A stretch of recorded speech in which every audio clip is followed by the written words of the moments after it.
This is your home for the Bulldogs. Baldwin Sports Live. Alford is going to hand it off to Cody Buck up the middle, lowers the shoulder into the end zone.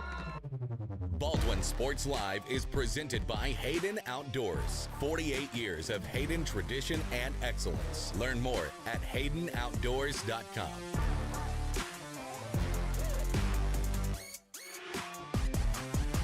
Bergen going to set up Padgett nicely.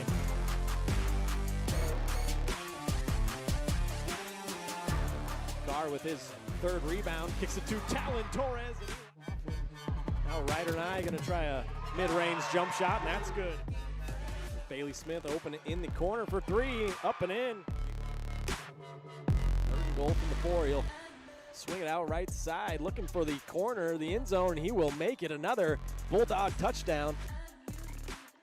It's time for the Bulldogs on your home for Baldwin High School Athletics. Baldwin Sports Live.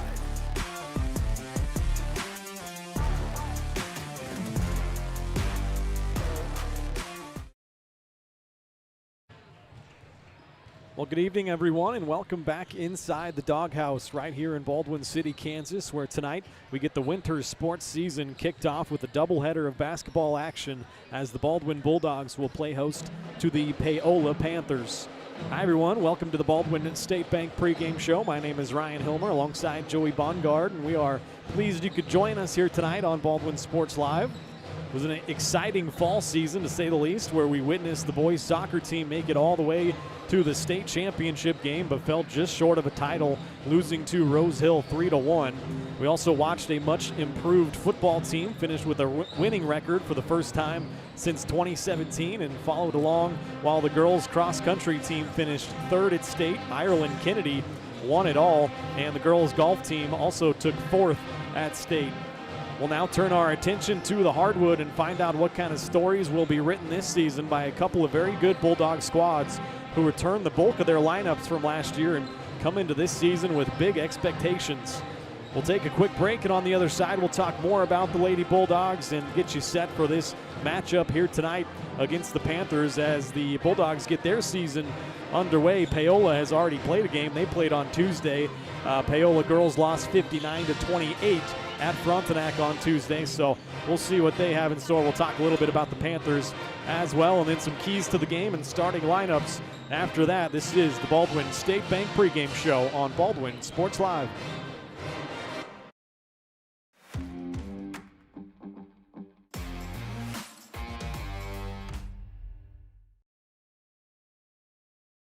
Hayden Outdoors Real Estate has been proudly serving the Midwest since 1976, covering 33 states while producing over $1 billion in annual sales. Shad and Penny Sheldon are some of the top producing brokers from Baldwin, Kansas, selling farms, ranches, rural homes, and recreational real estate throughout Kansas. Their knowledge, passion, and expertise will help make your next real estate transaction an excellent experience. Contact Shad or Penny today by phone at 785-821-2666 or by email at shad@haydenoutdoors.com. At Baldwin State Bank, we love being a part of the community in which we serve. Our roots run deep within Baldwin City, and our commitment is deeper. Whether it's that dream house you can't wait to call home or the trust of your personal finances, both present and future, we are here to serve you, our customers, our neighbors. Baldwin State Bank, proud supporter of the Baldwin Bulldogs for 131 years and counting. Come see us downtown or online at baldwinstatebank.com. Member FDIC, Equal Housing Lender. Kelly Neufeld and his team at Farm Bureau Financial Services are there to help you prepare for the unexpected and protect your future. With customized insurance plans and comprehensive financial planning, Kelly and his team will help increase your confidence in your overall financial well-being. Come meet the team at their new office in downtown Baldwin City at 714 8th Street or give them a call at 785-594-1055 to set up a meeting with Kelly Neufeld at Farm Bureau Financial Services in Baldwin City. It's your future. Let's protect it. New charges related to insurance fraud and theft. ripping off about 90 homeowners. Stewart ripped him off. The roofing industry is rough these days. Hometown Construction is Baldwin City's very own hometown solution for roofing and siding needs. We know there's more important things than just money. We give detailed estimates and on-site supervision during all projects. We focus on one job at a time so that you have our undivided attention. Contact us today. Go Bulldogs! Trindle Lumber Company is the go-to stop for every do-it-yourselfer and professional contractor. They carry a wide variety of plumbing, electrical, and hardware products, along with a vast selection of windows, doors, and paint. Their full-service drive-through lumber yard has what you need for every project and offers free estimates and professional delivery. At Trindle Lumber Company, you get the right products with the best service. Stop by at 1516 South Main in Ottawa or call 785-242-8144.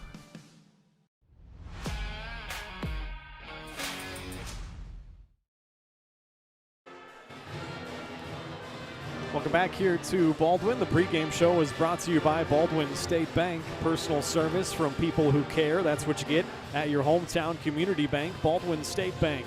Whether it's personal finances, business money management, loans and credit, or saving for retirement, go see Baldwin State Bank. For over 130 years now, they've helped serve our community.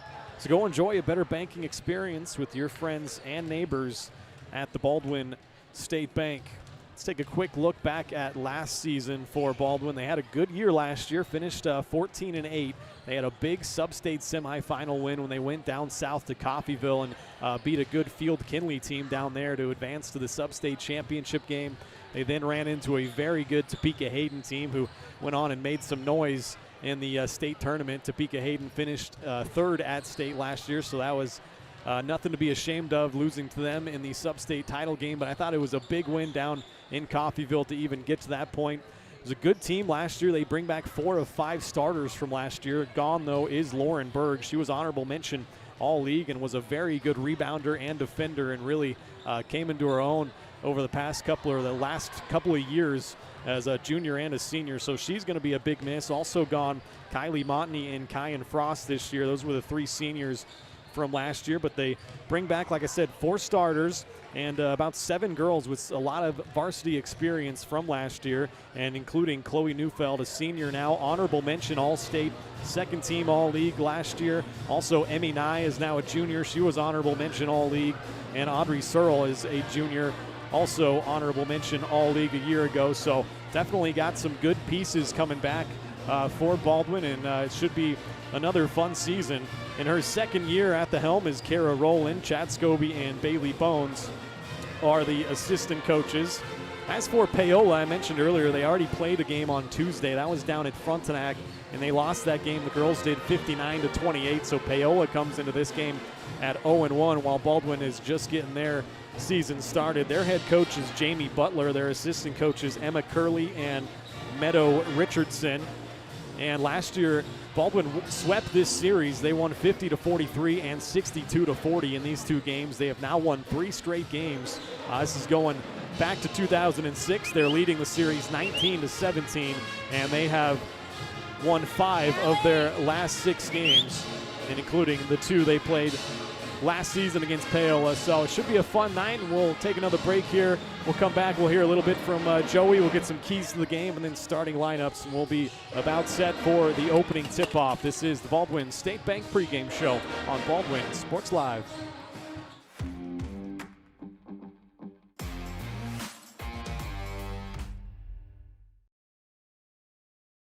With Heartland Plumbing, you get full-service plumbing from a real plumber, not a sales guy who's just there to fix a leak. Heartland Plumbing sets appointments they hold true to, not an inconvenient block of time they might be there. With a strong reputation and years of quality service, Heartland Plumbing has the tools and the people to get your plumbing job done on time the first time. Give them a call at 913-856-5846, serving every big town and small town around, residential and commercial. That's Heartland Plumbing, the plumber you can open your door to.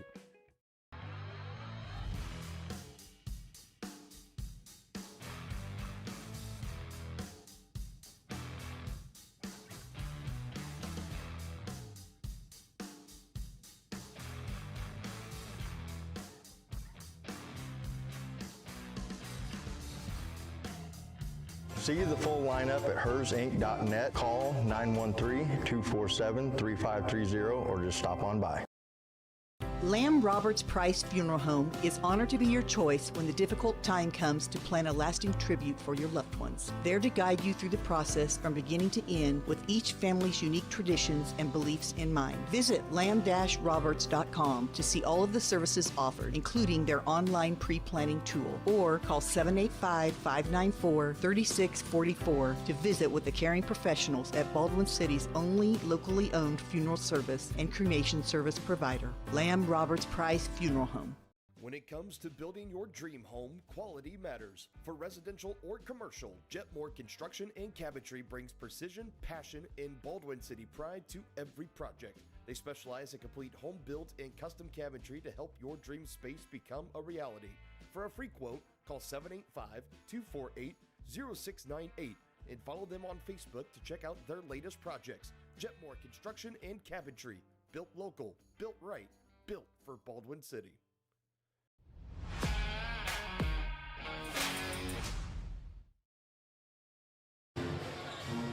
Welcome back here to the Baldwin State Bank pregame show, getting you set for the Bulldogs kicking off their season against the Paola Panthers.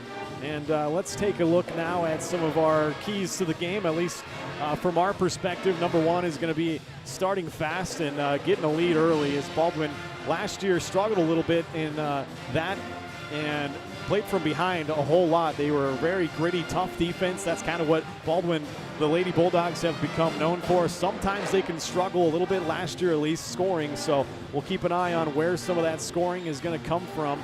But you know Baldwin is going to play some great defense. That's number two for me, is to force some turnovers, and that's what they have become known for over the past couple of years, and really the program as a whole, is they force a lot of turnovers. I was told, though, however, from Coach Rowland, that no Olivia Henry. She's going to be out with an injury. I think she has a torn ACL, so that's going to be a big miss down low for Baldwin. She is a senior that last year really came on strong as a great rebounder and a great defender as well. So those are going to be a couple of our keys to the games. Number three, don't turn it over yourself and maximize your possessions. And sometimes Baldwin fell into that trap a little bit, that they were just getting out-possessioned a little bit by the opposition last year. So you're going to have some more possessions and be efficient in those possessions, and hopefully get an early lead here as I bring my partner Joey in. I know, Joey, this is your first year with us here doing some basketball. You did some football with us, so you're not as familiar with the basketball teams yet. Give it a game, and you'll find out what they're all about. But we're excited to have you here, and what are you kind of expecting tonight as a general feel from these two teams on what you know kind of from last year and just coming into this year? Yeah, I think for Baldwin, for sure, it's going to be getting Chloe Neufeld really involved early in the action. I think she averaged 10 points a game last year, was big getting steals, had 2 steals a game. So I think her defensive presence is really going to be felt, especially missing out Olivia Henry. And then you move over to the Paola side of the ball. They only scored 29 points in their opener, or 28 in their opener this year, lost that game by 31. I think for them, it's just shooting with confidence and then getting that shot volume up. The more shots they place, the more confident they are when they see those start hitting the net. And I think that's going to be the key for Paola today.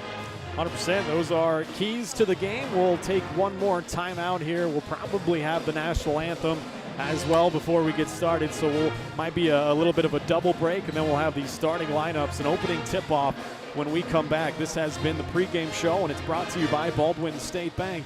Personal service from people who care. That's what you get at your hometown community bank, Baldwin State Bank. Whether it's personal finances, business money management, loans and credit, or saving for retirement, go see Baldwin State Bank. For over 130 years now, they've helped serve our community. So go enjoy a better banking experience with your friends and neighbors at the Baldwin State Bank. Starting lineups and opening tip-off on the other side. The Bulldogs taking on the Panthers as we get the winter sports season kicked off.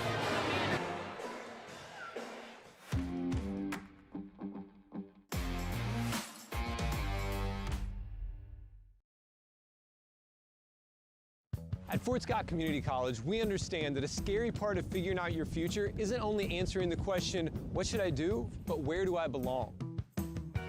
Maybe you belong here, studying animal science or learning about farm and ranch management. Maybe you belong here as part of Helms Hoops on the hardwood.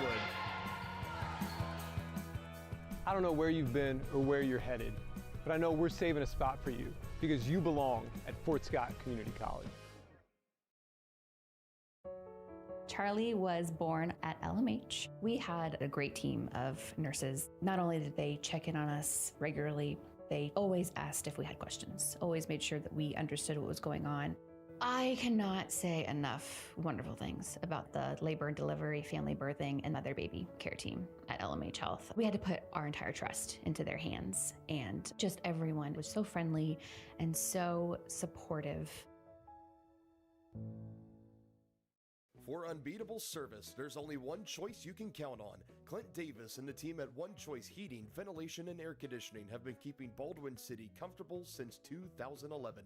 Whether you need quick repairs, seasonal maintenance, or a brand new system, Clint and his team have you covered. Schedule an appointment today by calling 785-393-9329 and sign up for the preferred maintenance plan for special discounts. One Choice Heating, Ventilation, and Air Conditioning, the choice for the comfort of your family. Dr. Philip Harvey at Oral Surgery Kansas is a proud supporter of the Baldwin Bulldogs. Dr. Harvey and his staff wish all of the Bulldogs the best of luck this year as you continue to make Baldwin City proud. Oral Surgery Kansas provides personalized, gentle, comprehensive patient care for a wide range of oral surgery procedures. To learn more, visit oralsurgerykansas.com or call 785-843-5490. Oral Surgery Kansas, cheering on the Baldwin Bulldogs.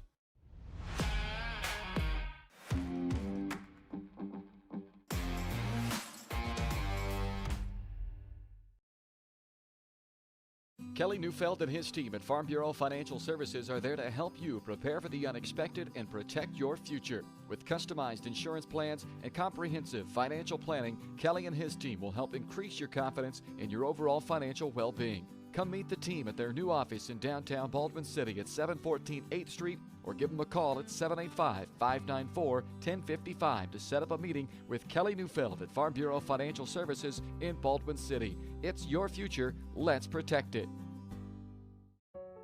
Charlie was born at LMH. We had a great team of nurses. Not only did they check in on us regularly, they always asked if we had questions, always made sure that we understood what was going on. I cannot say enough wonderful things about the labor and delivery, family birthing, and mother baby care team at LMH Health. We had to put our entire trust into their hands, and just everyone was so friendly and so supportive.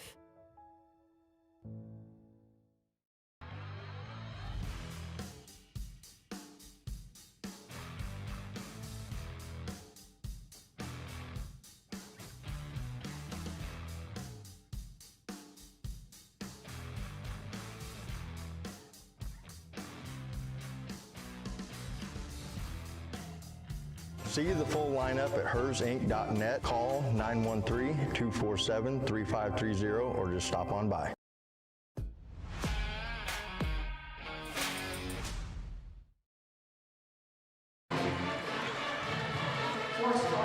Welcome back here to Baldwin. Time now for our starting lineups. First for Paola, the Panthers come in at 0-1. Number 12, a 5'9 senior, is Amanda Pitzer. Number 14, a 5'5 junior, Ashlyn Katzer. Number 20 is a 5'8 junior in Bryn Sanders. And number 33 is a 5'7 freshman, Hallie Ball. And let's see, the last one, 35, is going to be a 5'7 senior in Ellie Smale. For Baldwin, it'll be number 1, a junior in Shea Griffith. Number 2, a senior in Chloe Neufeld. She was honorable mention All-State last year, second team All-League. Number 12, a sophomore, Cami Collum. And number 15, a junior, Audrey Searle. We'll see Emmy Nye also out there. Number 14, a junior. Let's see who the fifth one is. I didn't. Oh, that's 5. Neufeld, Collum, Nye, Searle. Who am I missing? Griffith, Neufeld, Nye, Searle, and Collum. Those are the 5 starters. It's going to be interesting to see kind of who the who's going to play down in the paint, because Olivia Henry, like we talked about, the senior, out with an injury. She became a very good rebounder last year. I'd expect to see Audrey Searle come up big in that category, and we'll see who else can step up as Paola gets the opening tip-off and immediately turns it over into the hands of Cammie Collum. Collum dishes it off for Shea Griffith. Going to try a three, and bingo right off the bat. Baldwin leads it 3-0. Yeah, good three ball out of the gates there, just dishing it out after that steal. Griffith had her three ball going late in the season last year. Good contributor. She had 5 points in the first matchup against Paola, 9 points in the second matchup, and the first foul of the game gets called against Baldwin. That's going to be Chloe Neufeld's first personal.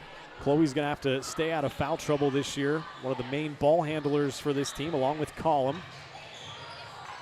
Here come Paola in their second possession. Turned it over right off of the tip. Got it down in the near corner. Pitzer looking for some help. Cross-court pass to Ellie Smale. Bounces it off. Bryn Sanders, the junior. They'll move it back to Pitzer. Into the corner. Katzer, 9 on the shot clock. That's knocked away and stolen. Shea Griffith with the steal. She leads the way in transition and gets fouled. 2 possessions, 2 steals for this Bulldogs defense, Ryan, and you mentioned it right away. You got to limit that if you're Paola, and their first 2 possessions are just turnovers. Good start here for Baldwin, 3-0. Like Joey mentioned, a couple of turnovers defensively. They get it into Emmy Nye up top. Nye looking to dump it down to the post. Searle, a good catch and a turn, couldn't finish. Got her own rebound though, puts it up and in. 5-0 start for the Bulldogs. Searle was big on the glass last year. She's going to have to be even bigger this year, especially on the offensive end. Baldwin got another tip, almost a third steal in a row. Instead, they work it down to Katzer. Now out to Pitzer through the lane. A floater too strong off the glass. Audrey Searle with the rebound. And here comes Baldwin in transition. Bounce pass to Collum. Left-handed lay-in is good. Just great work on transition by this Bulldogs offense. No doubt that's something that they excelled at last year when they got out and ran. It was their half-court offense that let them down at times last year. A good start so far. Pitzer fakes a three, bounces it off to Hallie Ball. Freshman gets it back up top. They'll swing it left side. Pitzer's going to try a long three. That's off the iron, no good. And another rebound for Audrey Searle, her third already, and she'll push it in transition. Gives it off to Shea Griffith. Good crossover. Gets down the right side of the lane, off the window. Couldn't quite crawl in there, and it was out of bounds off of Griffith, who didn't establish herself back inbounds. Early sub here for Paola. It'll be Lola Canales, a 5'3" sophomore. She replaces the senior in Ellie Smale. And an early 30-second timeout being called here by Paola. It'll give me a chance to remind you that our presenting sponsor here on Baldwin Sports Live is Hayden Outdoors Real Estate. Shad and Penny Sheldon are your Baldwin City area brokers, and they would like you to discover the Farmers Turnpike 20, a prime 19-acre property located just 3 miles from the Kansas Turnpike and 5 miles from Lawrence. This land is ideal for hunting or ATV enthusiasts with multiple locations for your dream home. With beautiful scenery, easy access, and utilities available, this well-rounded acreage is a rare find, so act quickly. Learn more at HaydenOutdoors.com or call 785-821-2666. 7-0 start for Baldwin. Got a couple of steals. But Paola's going to have it here out of their first timeout.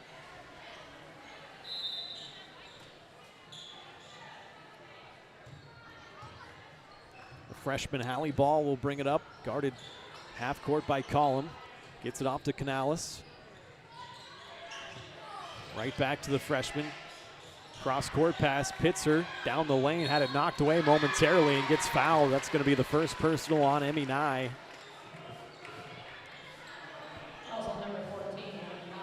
Yeah, I think for Paola right now, that you got to get both of these to go, Ryan, because the second they see that go through the net, I think is when that confidence starts to go up. Obviously, those 2 turnovers and those missed shots. Amanda Pitzer at the line, the 5'9" senior, knocks down the first free throw.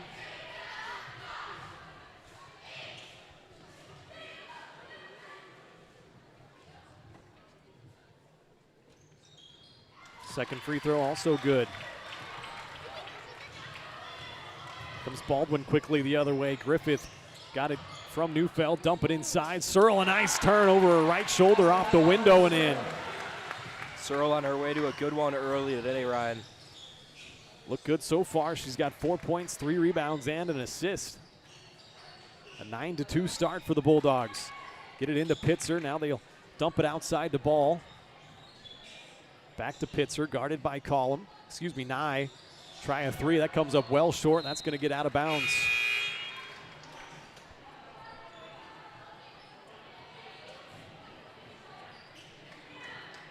Couple of subs now coming in for Baldwin. Carson Chambers, number 12, number 24, and number 0, Logan Scobie, a sophomore. Chambers is a junior. Saw both of these girls come off the bench last year as well and play some big roles. Chambers is going to have a bigger role this year. Griffith in the corner, open for three, and gets it to rattle in there. 2 threes in a row for Shea Griffith, and a 10-point Baldwin lead. And they got it to the high post area in Pitzer. Chambers gets called for her first personal foul. That's the 3rd team foul. 4:30 to play here in the opening quarter of the new season. Baldwin has won 3 straight games in this series matchup against Paola, both of them last year, 50-43 and 62-40. Ball got cut off in the corner. They'll reverse it left side. Lola Canales gets into the lane, puts it up through some contact, and she'll go to the line for 2. Saw it a couple possessions ago, and we'll see it again here, just driving and forcing the contact. We know Baldwin's playing a little bit smaller down low, obviously without Olivia Henry today. As a first personal foul on Logan Scobie, 4th team foul. Off on the first was Canales, 5'3" sophomore.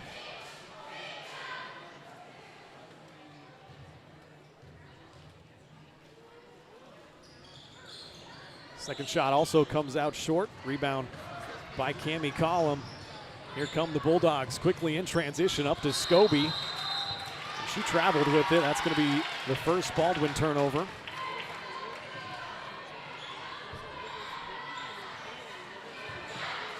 Baldwin 14-8 last year, a good season. Had 16 straight seasons with at least 10 wins now. 8 of those 16 seasons, 15 wins. And that's a 3 from the freshman, Hallie Ball. First 3 for the Panthers. Makes it 12-5. Collum got shut off, tried to bounce it into Chambers in the lane. That was picked off. The second turnover.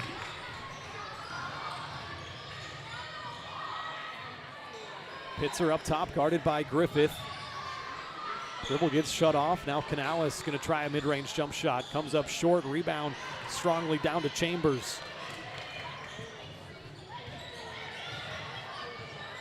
Here's Collum the other way, bouncing into Searle on that right block. Turns over the right shoulder again, missed it. Carson Chambers got the offensive rebound though. They'll reset. Searle going to try a mid-range jump shot, and that's good. Audrey Searle with 6 points and Shea Griffith with 6. The Bulldogs look good here in the early going, a 14-5 lead, and another timeout taken by Paola. Once again, I'd like to remind everyone that Baldwin Sports Live is also brought to you in part by Rice Precision Manufacturing.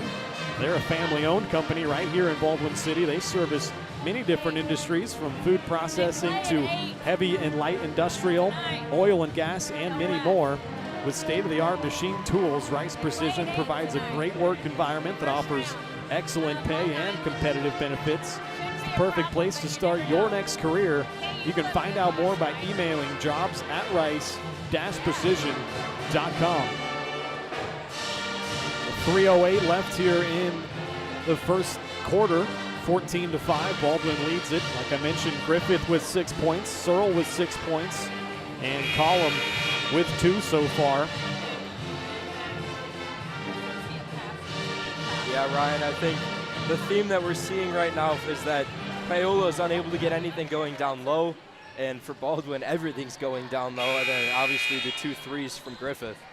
Yeah, and I like the pace that the Bulldogs are playing at right now. They're getting the rebound and getting right up the floor. Even out of a made free throw, they got up the floor quickly. They're playing some up-tempo basketball so far. Here comes Paola out of the timeout. Get it to Pitzer right side. Try to find a cutter in the lane. Turned it over. Searle with the steal. The third Paola turnover here in the first half. Scobie, a skip pass right side to Collum. Bounce it inside Chambers. Power dribble. Powered it up off the glass. No good. Audrey Searle, an offensive rebound. Kick it out. Collum for three. That offensive rebound has been big for the Bulldogs so far tonight. Yeah, Searle with 2 offensive rebounds, 4 overall already here in the first quarter. And a second assist as well as Collum knocks down her first 3 of the season. That's a pretty nice move there from Ellie Smale, the senior. Her first 2. Baldwin with a 10-point lead. They turn it over. Griffith tried to force one down low. Both teams with 3 turnovers.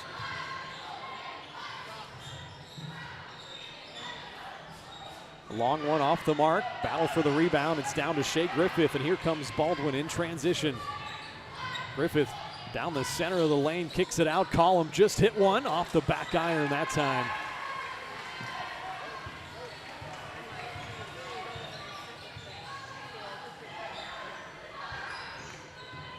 Pitzer got shut off by Collum, kicks it out to Katzer. Katzer picked up her dribble, now looking for some help. Tried to dump it back down low to Pitzer, and they turn it over again. Great defense there from the Bulldogs down low, and now they'll get a foul as Audrey Searle got hacked across the arm. It's going to be Smale's first personal second team foul. Yeah, and like you mentioned, Baldwin playing pretty fast-paced on offense. That was probably the slowest possession we've seen them take down the court. Neufeld back into the game. Nye has it right here to the corner and Collum. Neufeld gets it back. Now Logan Scobie, a catch and shoot 3 opportunity off the mark. Out of bounds to Paola. Sub coming in here for the Panthers, Stevie Bassett, 5'7" senior. She will replace fellow senior Amanda Pitzer.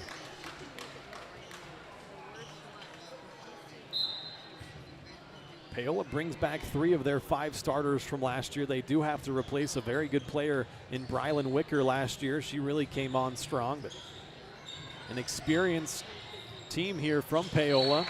Only won 2 games a year ago, but they're looking to improve on that this year as they turn it over for the 5th time here in the first half.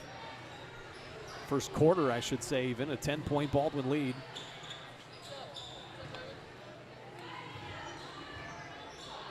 About 60 seconds to play here in the opening quarter. Foul gets whistled on Paola. Like Hallie Ball that time ran over Chambers, who was trying to set a screen. First personal, 13 foul.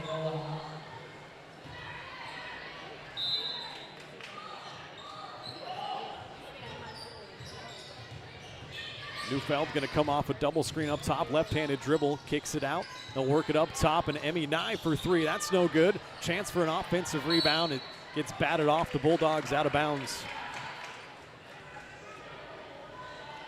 It's good ball movement, though, and another open shot by Baldwin. They've been executing pretty well so far.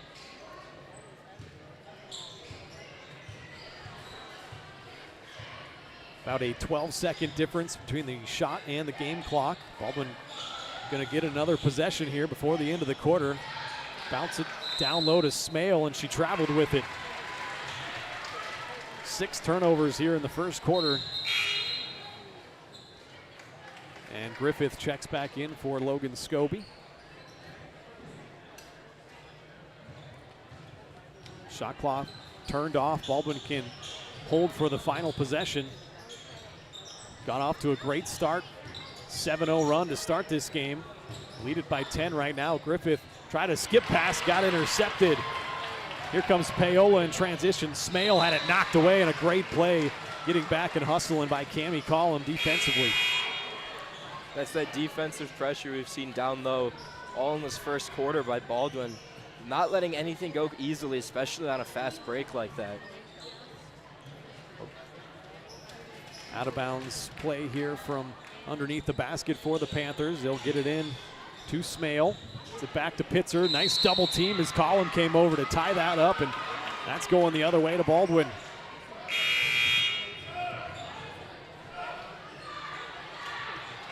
Searle back into the game for Carson Chambers. Starting five back out there for Baldwin now to end this first quarter.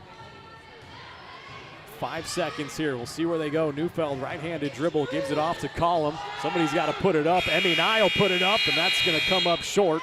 But a good opening quarter for the Bulldogs, a 17-7 lead.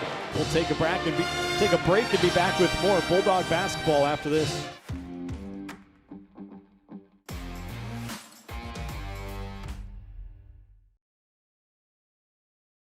Hayden Outdoors Real Estate has been proudly serving the Midwest since 1976, covering 33 states while producing over $1 billion in annual sales. Shad and Penny Sheldon are some of the top producing brokers from Baldwin, Kansas, selling farms, ranches, rural homes, and recreational real estate throughout Kansas. Their knowledge, passion, and expertise will help make your next real estate transaction an excellent experience. Contact Shad or Penny today by phone at 785-821-2666 or by email at shad@haydenoutdoors.com.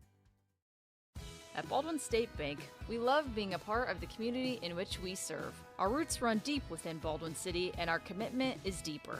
Whether it's that dream house you can't wait to call home or the trust of your personal finances, both present and future, we are here to serve you, our customers, our neighbors. Baldwin State Bank, proud supporter of the Baldwin Bulldogs for 131 years and counting. Come see us downtown or online at baldwinstatebank.com. Member FDIC, Equal Housing Lender.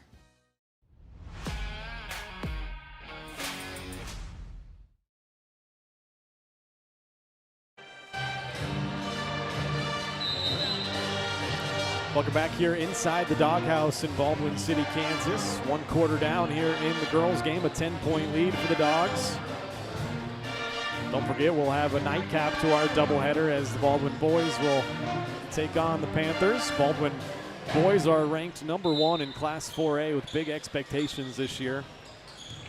First, good girls matchup as we get the second quarter underway. Paola, the first possession, turned it over 7 times in that opening quarter. Here's Bryn Sanders. They work it down low. Pitzer, a nice move on the block, and she puts it up and in. She's now got 4 points. Comes Baldwin quickly the other way. Scobie skip pass to Griffith, trying to split the lane. It's the first time we've really seen Paola get anything going down low, and Pitzler had a really good move down low to get that up with the right hand. First personal foul on Bryn Sanders, the 5'8 junior. First team foul here in the second quarter, and Shea Griffith will head to the line.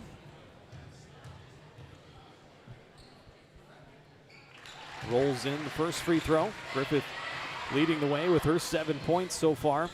Averaged 4.5 points per game last year, a couple of rebounds.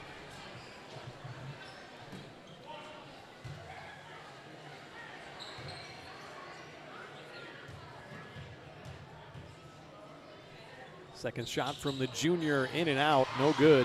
Battle for the rebound, though. Audrey Searle comes up with another offensive board. Baldwin, unfortunately, unable to take advantage of that. They turn it over. Still a 9-point lead for the Dogs. Sanders has it taken away from her. Logan Scobie with the steal and a breakaway and a right-handed lay-in. Nice play there by Scobie. 8th turnover by Paola, and they take another timeout. Already have used 3 of them. They'll have 2 left. We will take it with them, step aside to be back in 30 seconds here on Baldwin Sports Live. Trindle Lumber Company is the go-to stop for every do-it-yourselfer and professional contractor. They carry a wide variety of plumbing, electrical, and hardware products, along with a vast selection of windows, doors, and paint. Their full-service drive-through lumber yard has what you need for every project and offers free estimates and professional delivery. At Trindle Lumber Company, you get the right products with the best service. Stop by at 1516 South Main in Ottawa or call 785-242-8144.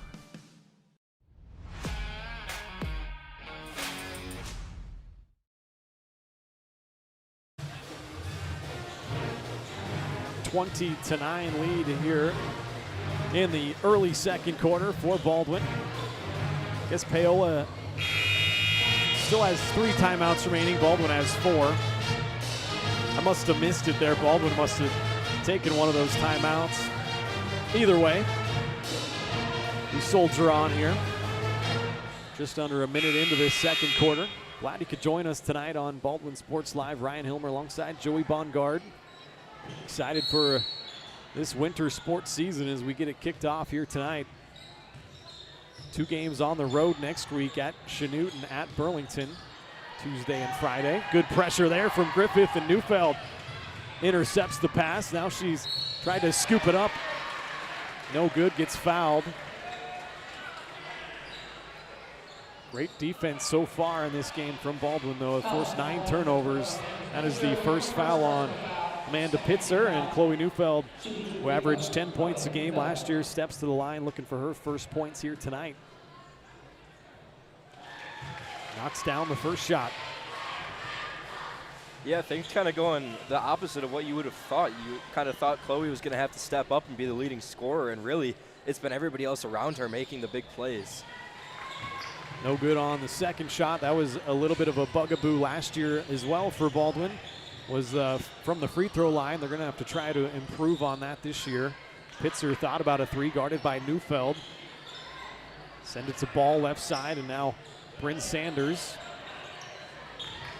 A lot of action outside the 3-point line, and now a 3 too strong from Smale, but an offensive rebound and a good one by Canales. Kick it to the freshman, and Ball airballs a 3. Out of bounds to Baldwin. 21-9 they lead it.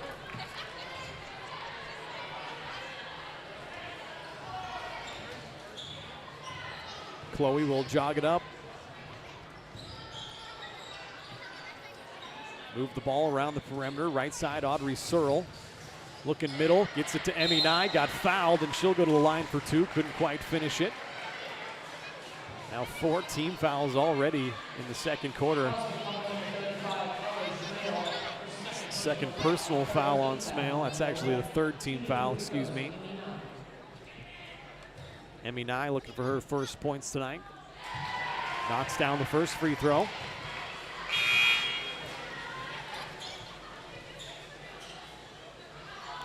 .50 run right now for Baldwin after Paola scored the first 2 points of the quarter. Second shot coming here for Emmy Nye. It's perfect. Nye averaged 3 points, 2 rebounds a game last year. Another one of those girls is probably going to have an expanded role this year.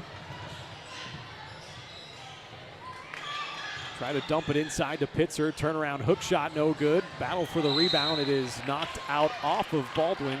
It'll stay here with Paola.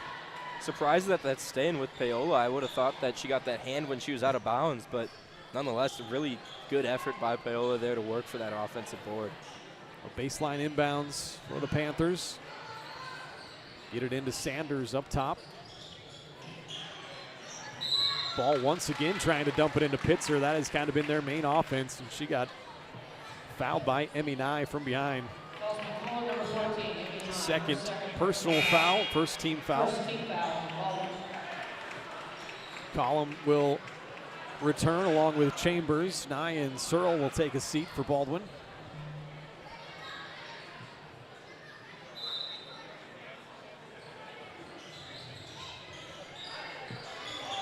Paola trying to get it in. They do to Ball.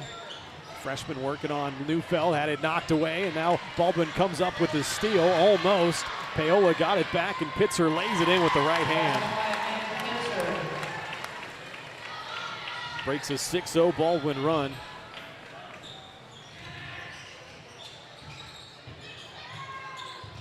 Neufeld has it left side. It's like Paola dropping into a zone, perhaps. Collum, a nice bounce pass into Chambers. Couldn't quite finish down low, but nice play that time. And then Chambers, a bit of a frustration foul. It'll be the second on the junior.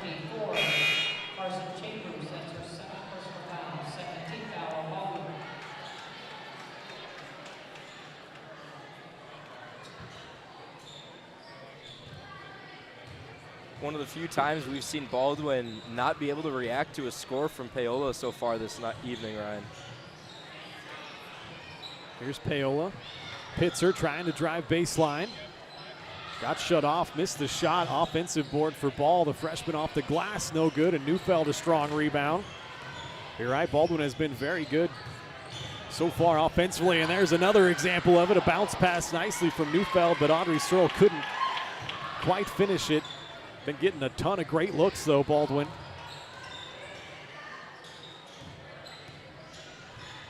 Pitzer guarded by Griffith up top. Looking left side, Hallie Ball. Trying to hit the cutter, Katzer. It was knocked away and stolen by Baldwin. Neufeld came up with it, and then Chloe got fouled. That is now the 10th turnover by my count by Paola. I've been counting in my head, but I think 10 is right around the number that we're at, probably double digits. Second foul on Katzer, the 5'5" junior, fourth team foul. Baldwin starting to get close to the bonus here with over half the second quarter remaining. Collum has it right side up top. Logan Scobie, they'll give it off to Griffith behind the back dribble and a kick out. Neufeld who drives baseline.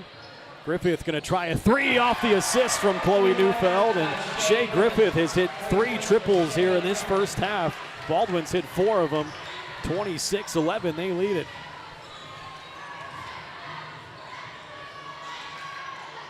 Pitzer in the short corner, tries to turn quickly. Couldn't get it to get in there off of the glass. Griffith the rebound quickly in transition. Audrey Searle gets fouled. That is an example right there of how quick Baldwin's getting the rebound and getting up the floor. The second foul on Bryn Sanders. Got to start looking for some foul trouble as well. Neither of these teams are especially deep, especially Baldwin, who's dealing with shortage in terms of an injury to Henry. Audrey Searle to the line for the first time here tonight. Knocks down the first shot. She's got 7 points so far.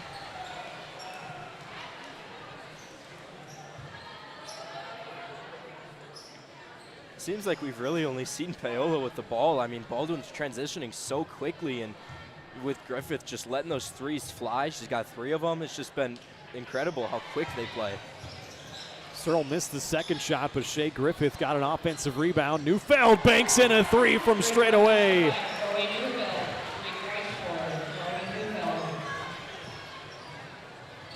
Didn't hear her call bank, but we'll take it. 30-11, the Bulldogs stretching it out a little bit, their biggest lead of the night. Guarded closely as Bassett almost turned it over. Nice defense once again from Collum. Here's Pitzer up top. 10 seconds on the shot clock. Bassett traveled with it. Give it right back to Baldwin. And for the first time, we'll see Cheyenne Brunker, number 21, a junior. This will be her first varsity minutes.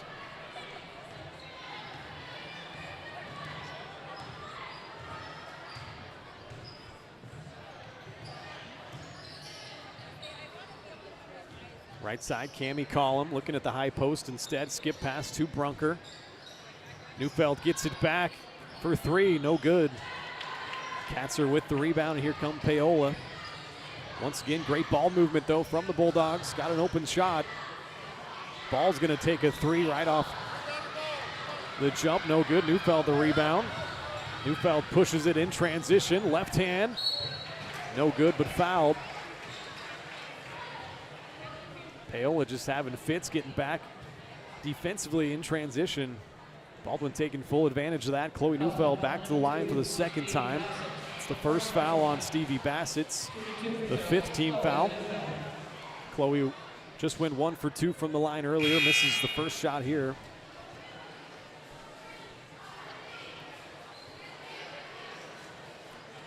Chloe does a little bit of everything for this team. Mentioned she averages double digits, or did last year, 10 points, 3 rebounds, 2 assists, and 2 steals per game as well. With both free throws come up empty. Still a 19-point lead for Baldwin.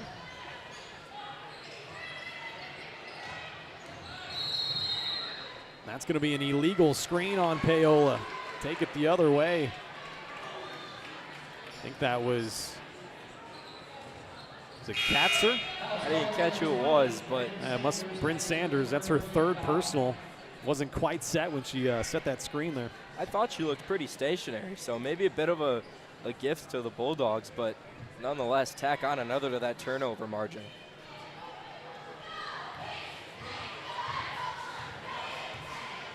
$19-point Bulldog lead. Here comes Neufeld off a Searle screen. Gets it to Brunker, now into the corner. Cami Collum got shut off on the baseline. Gives it off to Searle, now Griffith. It's down the lane, and they're going to call Griffith for a travel. Shuffled the feet a little bit. That's Baldwin's 6th turnover.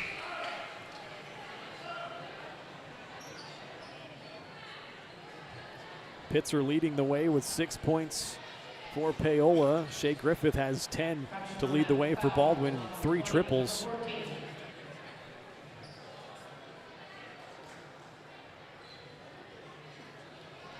Did they say that last foul was on 14? I think so, yeah. Okay, that's what I thought. So take that third foul away from Sanders. It's the third foul on Katzer. Under 2 to play here in the first half. We'll have our Farm Bureau Financial Services halftime show coming up as there's a great trap and looking for some help there. That was Ellie Smale, and that's 5 seconds closely guarded, and another turnover. Make it a dozen here in the first half. That pressure defense from Baldwin, it's what they've become known for. Showing it off here tonight. Neufeld attacks quickly, kicks it out. Audrey Searle for 3 in the corner, and that's good. What hasn't she done this evening, Ryan? We've seen it in the paint, off the glass. Another turnover here. Brunker comes up with it. Baldwin right back the other way. Searle has been great, though, to your point. 10 points now, and Cami Collum gets around everybody and up and in. Collum's got 7. All of a sudden, a 12-0 run. Make it an 18-4 run here in the second quarter, and a 14th Paola turnover. And a lot of these have been preventable. I mean, that one just simply tried taking it down the side of the court, dribbled out of bounds. I mean, trapped herself in a team that's been trapping them really well all of this first half. Neufeld gets it right side. Cami Collum, baseline drive, got shut off and almost threw it away. Good job there by Canales jumping that passing lane. Sideline out of bounds for Baldwin. 1:06 left on the game clock. 25 on the shot clock. There's a steal off the inbounds. Here comes Pitzer for Paola. Lays it up and in. Leading the way with 8 points for Paola. There's Baldwin the other way. Griffith trying to get down the lane. She got hacked hard, and she'll go to the line for 2. That one is against Amanda Pitzer, second personal foul.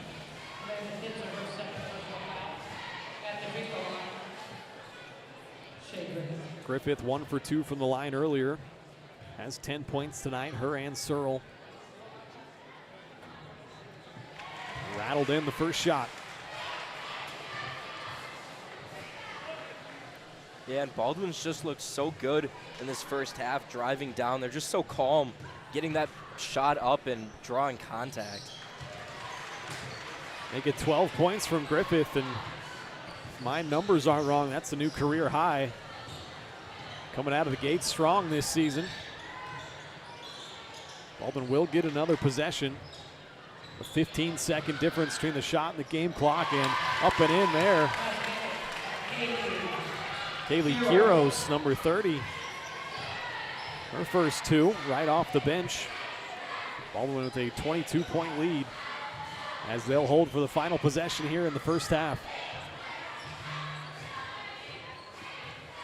Collum controlling up top, gets it off to Neufeld, right wing, had it knocked out of bounds. Baldwin will keep it.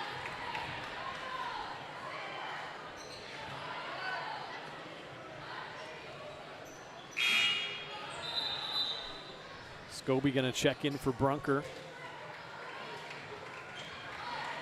Right at 11 seconds left.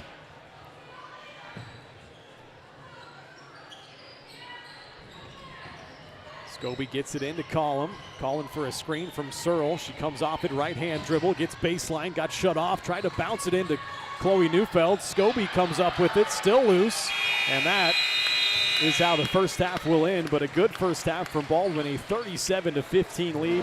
We'll take a timeout and come back with our Farm Bureau Financial Services halftime report. This is Bulldog basketball on Baldwin Sports Live.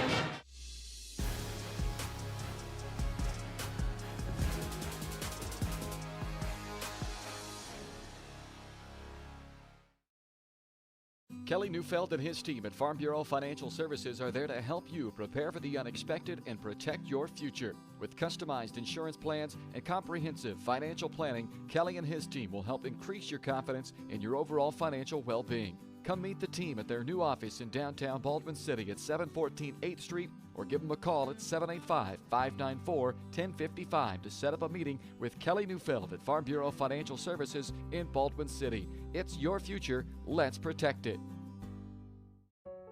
Charlie was born at LMH. We had a great team of nurses. Not only did they check in on us regularly, they always asked if we had questions, always made sure that we understood what was going on. I cannot say enough wonderful things about the labor and delivery, family birthing, and mother baby care team at LMH Health. We had to put our entire trust into their hands, and just everyone was so friendly and so supportive. At Fort Scott Community College, we understand that a scary part of figuring out your future isn't only answering the question, what should I do, but where do I belong? Maybe you belong here as part of Fort Scott Community College's John Deere Tech program. Maybe you belong here as part of the perennial playoff-bound Greyhound baseball team.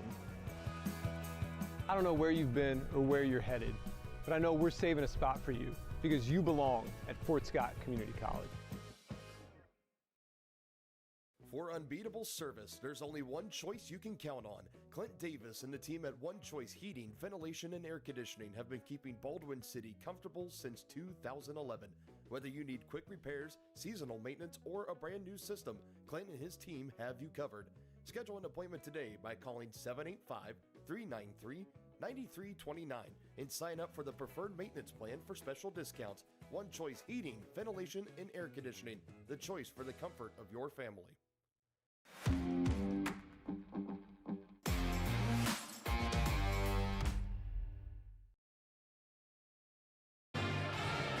Welcome back here to Baldwin. We have made it to the half of the girls' game. The halftime show is brought to you by Kelly Neufeld at Farm Bureau Financial Services in Baldwin City. If you're looking for personal service from a local agent and Kelly Neufeld is your guy, give him a call, 785-594-1055. Kelly and his team are proud supporters of the Baldwin Bulldogs, and they would love to support you and your financial future as well. Farm Bureau Financial Services, it's your future. Let's protect it. Baldwin up 37-15 at the half. Let's quickly run down the halftime numbers. First for Paola, they are led by Amanda Pitzer scoring-wise. She had 8 points in that first half, and other than that, Hallie Ball had 3, Ellie Smale had 2, and Kaylee Kiros had 2, so only 4 girls for Paola on the score sheet there in the first half. Great defense from Baldwin as they forced 14 first half turnovers from Paola, and Baldwin themselves turned it over 7 times, did a much better job executing offensively, getting up and down the floor in transition. Their scoring numbers look like this. Logan Scobie had 2. Shea Griffith leading the way with 12 points, a new career high for her. She had 3 threes in that first half, also grabbed 3 rebounds. Chloe Neufeld, 4 points, also hit a 3, a couple of rebounds, a couple of assists as well. Cammie Collum also hit 1 3. Baldwin hit 6 of them in that first half as a team. 7 points for Collum in that first half, 2 of them for Emmy Nye. Audrey Searle had 10 points. She also had a 3-pointer and 5 rebounds, 3 of those 5 offensive rebounds. And that is the scoring numbers for Baldwin. Carson Chambers didn't score but grabbed a couple of rebounds in that first half, but a 37-15 lead for Baldwin. We'll step aside and be back with more on the halftime show. On the other side, we'll preview the boys' game coming up here tonight between Baldwin and Paola. Don't go anywhere. This is the Farm Bureau Financial Services halftime show on Baldwin Sports Live.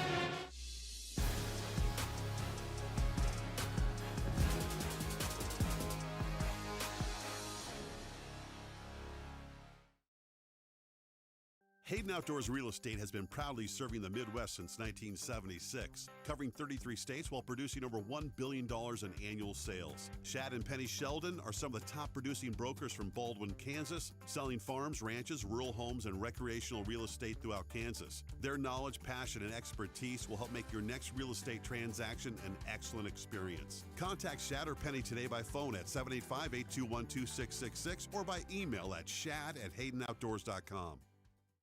New charges related to insurance fraud and theft. Ripping off about 90 homeowners. Stewart ripped him off. The roofing industry is rough these days. Hometown Construction is Baldwin City's very own hometown solution for roofing and siding needs. We know there's more important things than just money. We give detailed estimates and on-site supervision during all projects. We focus on one job at a time so that you have our undivided attention. Contact us today. Go Bulldogs!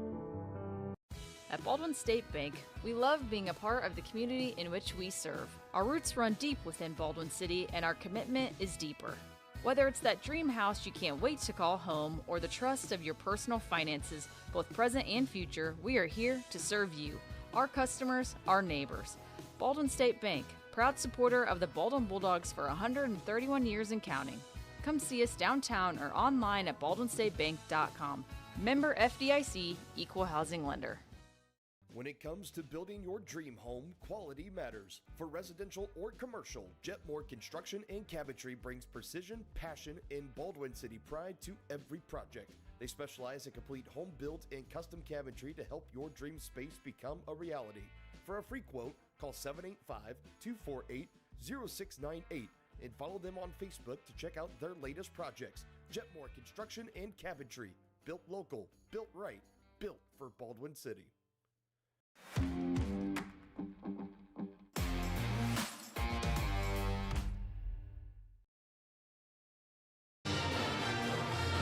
Welcome back here at the half, 37-15. The girls lead it. Let's go ahead and get you set. A little bit of a preview for the boys game coming up after the girls game here tonight when Baldwin will be taking on Paola. The Paola boys have already played a game just like the girls down in Frontenac on Tuesday, and they had a big win, 82-47 did Paola, so they are already 1-0 to start the season. Baldwin will start their season this evening, but the Bulldogs ranked number 1 in Class 4A. They bring big expectations into this season. Obviously, Cooper Carr, Leo Schoenberger, Colton Collenbach, also Ethan Smazel.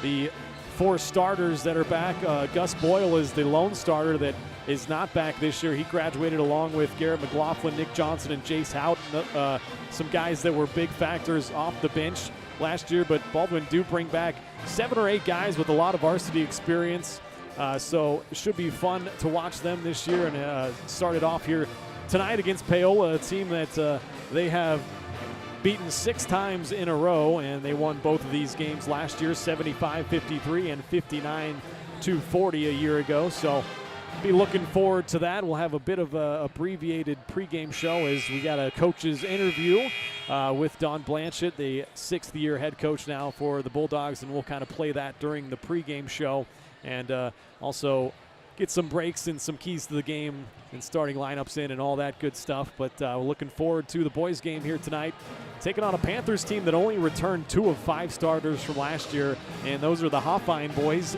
Hoyt and Lane Hoffine. 6'6" senior and Lane Hoffine, and a 6'5" senior is what I got him listed at least in Hoyt Hoffine. So should be a fun matchup here tonight between the boys, and we're looking forward to it. So right now we'll take our final break.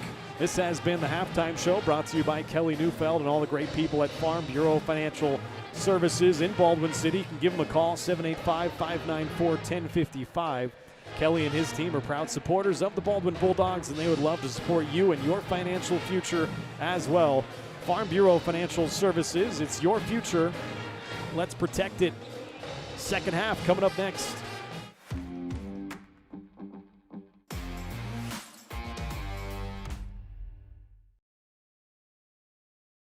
Trindle Lumber Company is the go-to stop for every do-it-yourselfer and professional contractor. They carry a wide variety of plumbing, electrical, and hardware products, along with a vast selection of windows, doors, and paint. Their full-service drive-through lumber yard has what you need for every project and offers free estimates and professional delivery. At Trindle Lumber Company, you get the right products with the best service. Stop by at 1516 South Main in Ottawa or call 785-242-8144.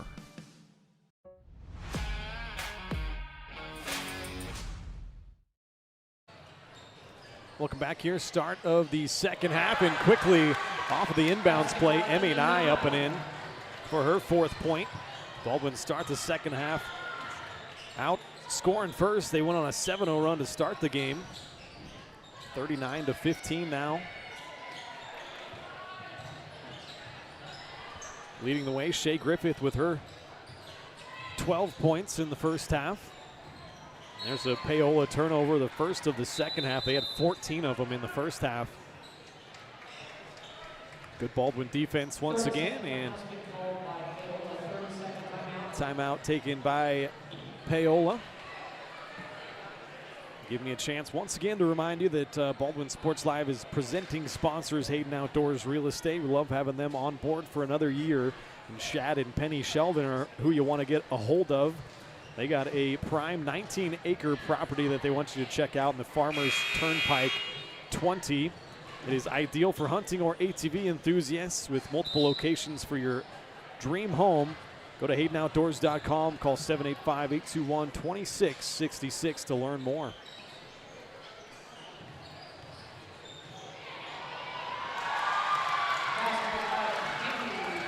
Collum, 2 more points now. She's up to 9 on the game and a 41-15 Bulldog lead.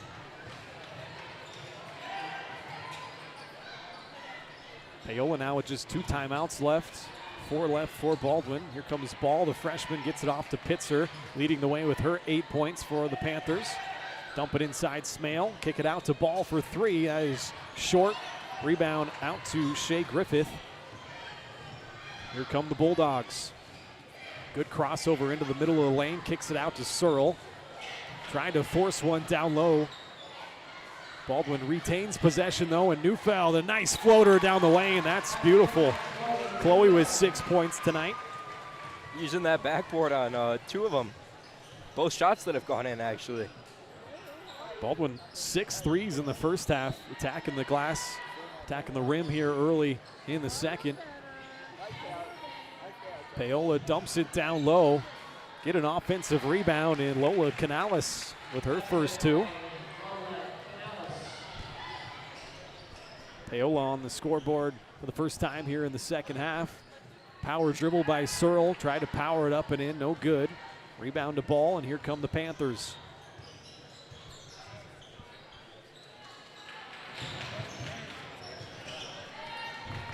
Sanders bounces it to Pitzer, trying to get to the right block.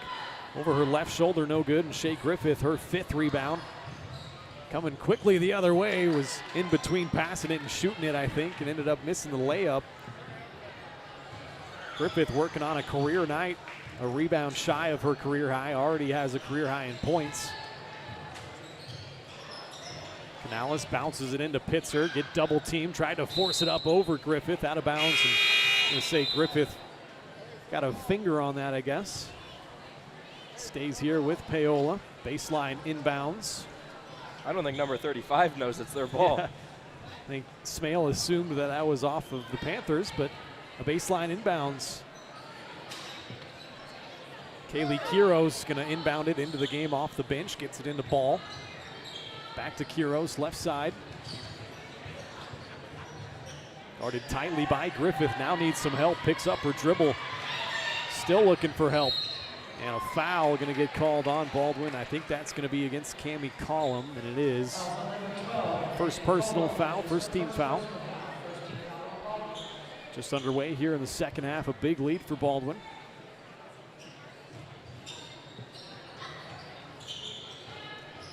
Panthers get it into Ball, come off a Quiros screen. Now Sanders gets into the middle of the lane, turns it over, Chloe Neufeld with the interception. Coming the other way, a left-hand layup, no good. And a foul going to be called on Baldwin. Great anticipation from Neufeld. She's averaged 2 steals a game last year. That foul went against Chloe. Second personal, second team. Scobie checks into the game as well as Carson Chambers.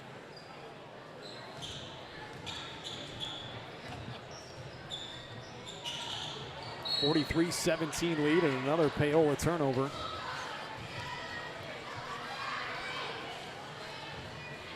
You got to imagine that they were hit pretty hard on that at half in the locker room, just these turnovers. Yeah, Baldwin doing a great job forcing them though, and there's Chambers trying a little fadeaway shot in the lane, no good, and Quiros comes the other way.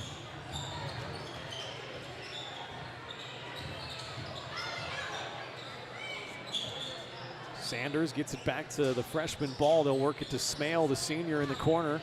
Guarded by Chambers, gets into the lane, puts it up. Great pressure defense from Chambers. She finished it off, grabbing her 3rd rebound. And here come the Bulldogs in transition. Good crossover by Collum. Kick it to Scobie in the corner. A little too strong on that 3. Out of bounds off Baldwin. Midway through the 3rd quarter. Baldwin won the 1st quarter by 10, 17-7. Won the 2nd by 12, 20-8. That one was deflected off of the face of Emmy Nye. Hopefully she's going to be all right. It's out of bounds off Baldwin. Took a big shot there, holding her nose. That never feels good. We're going to sub Nye out of the game. Shea Griffith back in. Get the sharpshooter back in there. Had a great start to the season here tonight. Hit 3 threes in the first half. Good hands there from Chambers off the inbounds. Baldwin almost forced another turnover.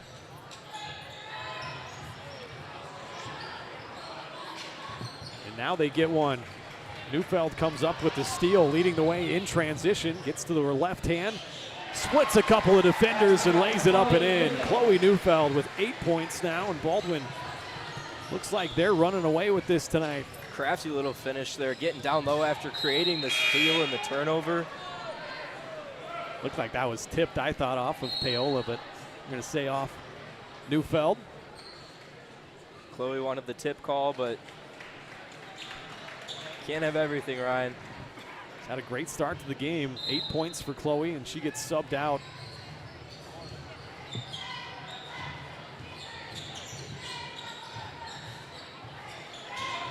Logan Scobie is back into the game.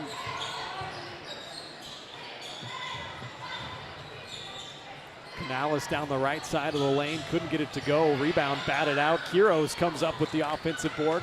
Rebound still loose again, and Paola going to get a 3rd crack at it. Working around, Canales going to take a 3 from the right wing and knock it down. Canales now has 5 points. It's only the 2nd 3-pointer made by the Panthers. Scobie for 3 in the corner, and that's good. Nice assist from Cammie Collum. Scobie now has 5 points. A timeout taken by Paola. 7-3 of the game for Baldwin. They lead it by 28 now, their largest lead of the game. Once again, Baldwin Sports Live is brought to you in part by Rice Precision Manufacturing. They're a family-owned company right here in Baldwin City that services many different industries, from food processing to heavy and light industrial, oil and gas, and many more. With state-of-the-art machine tools, Rice Precision provides a great work environment that offers excellent pay and competitive benefits. It's the perfect place to start your next career. So find out more by emailing jobs@rice-precision.com. I keep getting fooled on these timeouts. Apparently, Baldwin took one of those. So Baldwin has 3 timeouts left, Paola with 2 of them.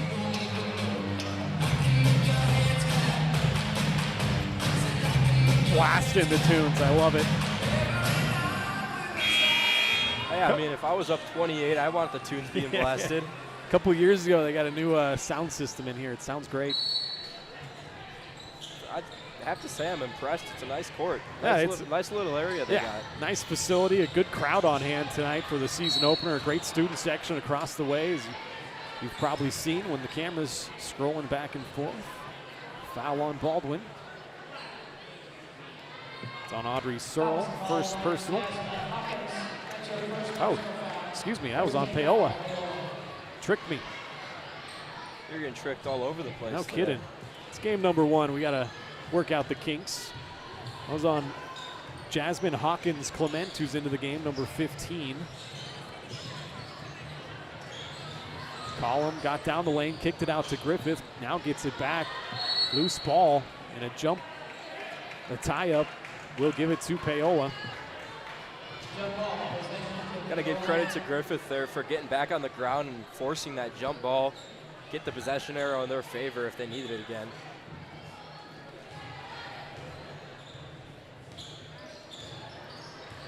Hallie Ball, the 5'7" freshman, getting things started for the Panthers this time down. So off to Quiros. Great defense, pressure defense from Griffith. Forced another dribble pickup there. Canales reverses on the right wing, needs some help. Tried to find Quiros across the way and turned it over for the 5th time here in the second half. 19 total turnovers.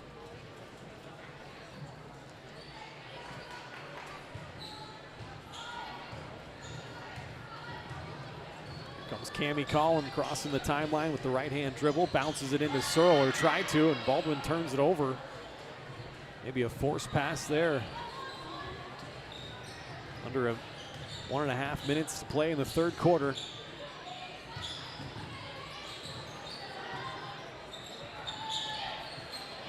It's like Baldwin dropping into a 2-3 zone here. You don't see a ton of that from them.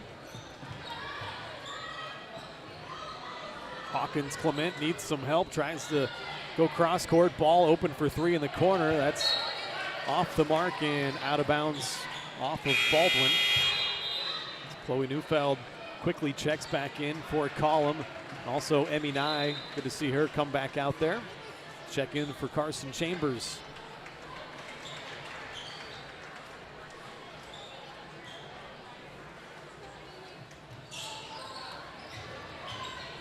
Inbounded to Hawkins-Clement. Guarded tightly by Searle. Ball has it on the left wing, and the shot clock runs out. Nobody was aware of it, and the shot clock violation is the 6th second half turnover. I didn't even hear their coach saying anything about the shot clock. It's almost as if just kind of wanted the girls to learn. I mean, you got to get in the habit of looking up at that. Neufeld, nice job getting down the left side of the lane. Couldn't finish the scooper, though. An 8-second difference between shot and game clock.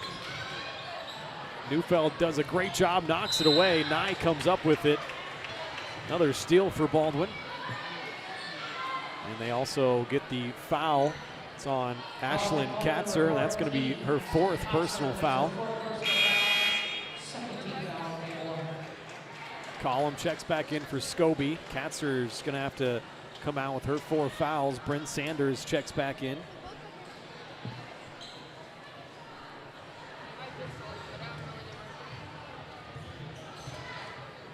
Shot clock turned off. Baldwin can hold for the last shot here of the third quarter. Working around the top.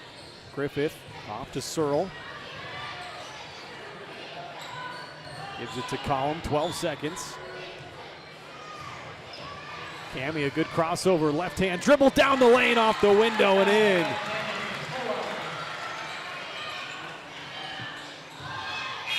Collum with 11 points. Baldwin put 50 up in 3 quarters, and they lead it by 30, their largest lead of the night. We'll step aside and be back with the final quarter of play. This is Bulldog basketball on Baldwin Sports Live.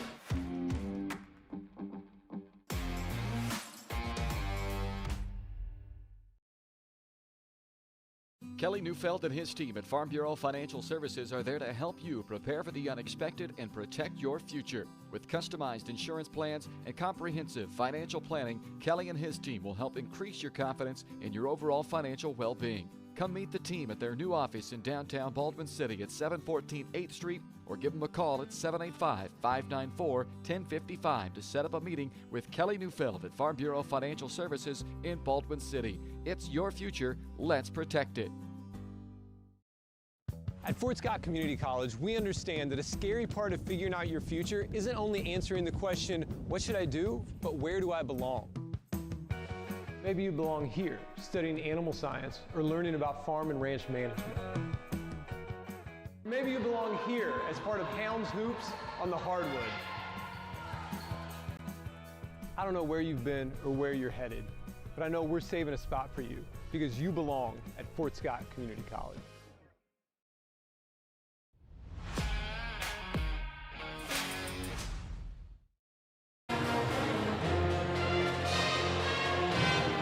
.30 Bulldog lead as we start the fourth quarter. The Cheyenne Brunker, who's back into the game, gets us started. Inbounds it to Cammie Collum. Carson Chambers also out there along with Neufeld and Nye. And there's a three from Cammie Collum. It's the 8th three of the game for Baldwin. Collum's now got 14 points to lead the way for the Bulldogs. Canales got cut off trying to get into the lane. Gets it back. Work it around right side. Get it to Hawkins Clement. She has it stolen by Emmy Nye. Here comes Baldwin with numbers in transition. Nye spinning back to her right hand and a travel. That will be the 10th turnover of the game, 3rd of the second half for Baldwin. Looks like we have a running clock situation here in the final quarter. Baldwin's definitely been a lot more polished in the second half. Yeah, Collum has looked great here in the second half. Griffith was the leading scorer with a dozen in the first. She still has a dozen, and now Collum with 14 to become the leading scorer tonight for Baldwin. And another turnover from Paola.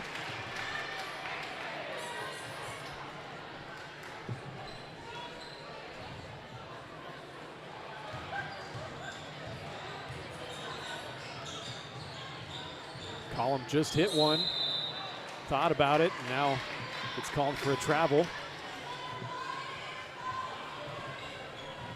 Travel on the last 2 possessions, and honestly, I think both of them, they were kind of staying on their pivot foot, but borderline. Alley ball comes off the screen, gets it to Bryn Sanders. Work it right side to Hawkins Clement, now Canales. Sanders open for 3, and that's good. It's her first points of the game. 3rd three hit by Paola. It's Baldwin the other way. Neufeld splits a couple of defenders, gets down the lane, and gets fouled. She'll go to the line for 2. 1 for 4 from the line so far is Chloe. Has 8 points and can get into double digits. She makes both here. You read my mind. I was going to say she would be, I think, what, the 4th Bulldog in double digits? Yes, that is correct. Going off memory, but I think I remember 4. Yep. Griffith, Collum, Searle already in double figures, and now Neufeld as she knocks both of them down from the line. Matching her average from last season. 55-23, the Bulldog lead. Good defense, but a little handsy there from Cheyenne Brunker, the junior. I think they're going to get a foul on her in the shooting motion as well, so 2 shots. First foul on the junior, first team foul. Looks like Baldwin's also going to clear the court and put a fresh 5 in next stoppage. It's always a lot of fun, especially early in the season. See some girls that have kind of just made varsity this year, and got a couple of them coming on. Number 33, a sophomore, Alyssa Flick, and number 32, a sophomore, in Naomi Goodwin. Also out there is Searle, Scobie, and Shea Griffith.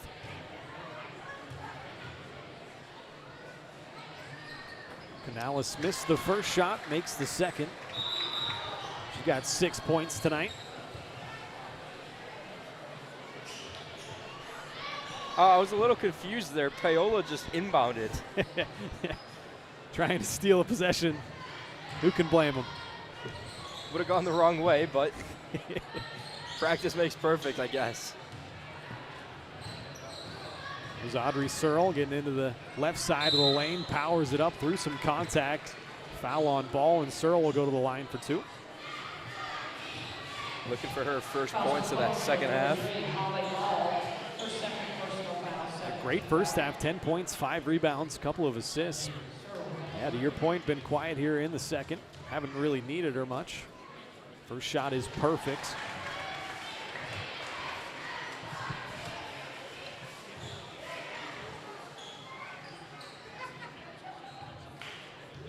Another one coming for Audrey Searle. The junior, honorable mention all league last year, knocks it down. She's now got a dozen, 3 of 4 from the line. Back to a 33-point Baldwin lead.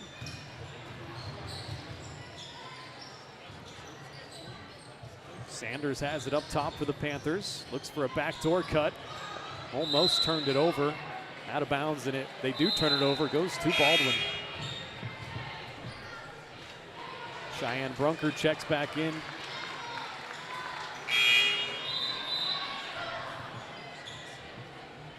Scobie, Chambers, Brunker, Goodwin, and Flick, I believe, the 5 out on the floor. Now some more subs for Paola. Both teams going to get some bench players out there, get them some varsity experience. Approaching the 2-minute mark here in the fourth quarter.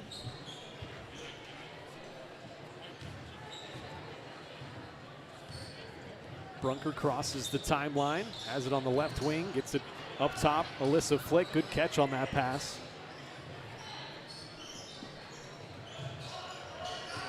Naomi Goodwin looking for a backdoor cut to Flick. It was a little too strong, tough to handle that. That is turnover number 12 of the game for Baldwin.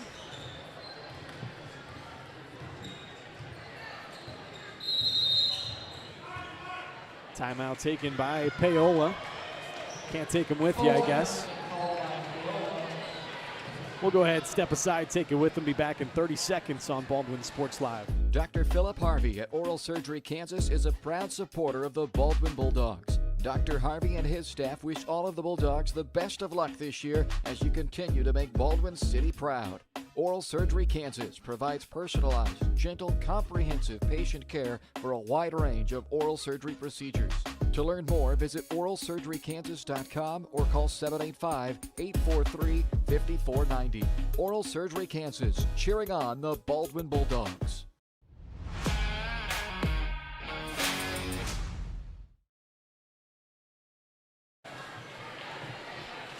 Welcome back here to Baldwin. 1:28 left here in the girls' game. A 57-24 Bulldog lead. About to get their first win of the season.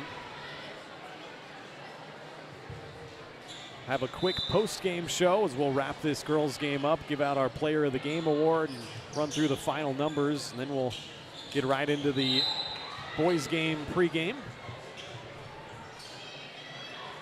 25 turnovers for Paola.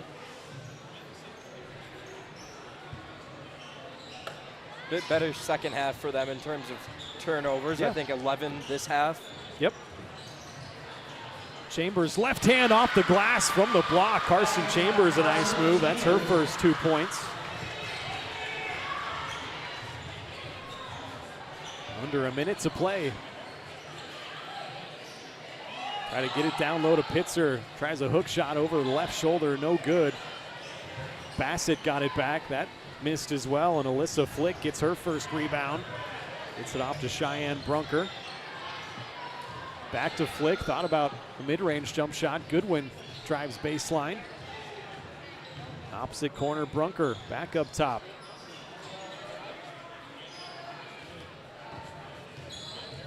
Alyssa Flick down the lane, off the window, and in for her first 2 varsity points.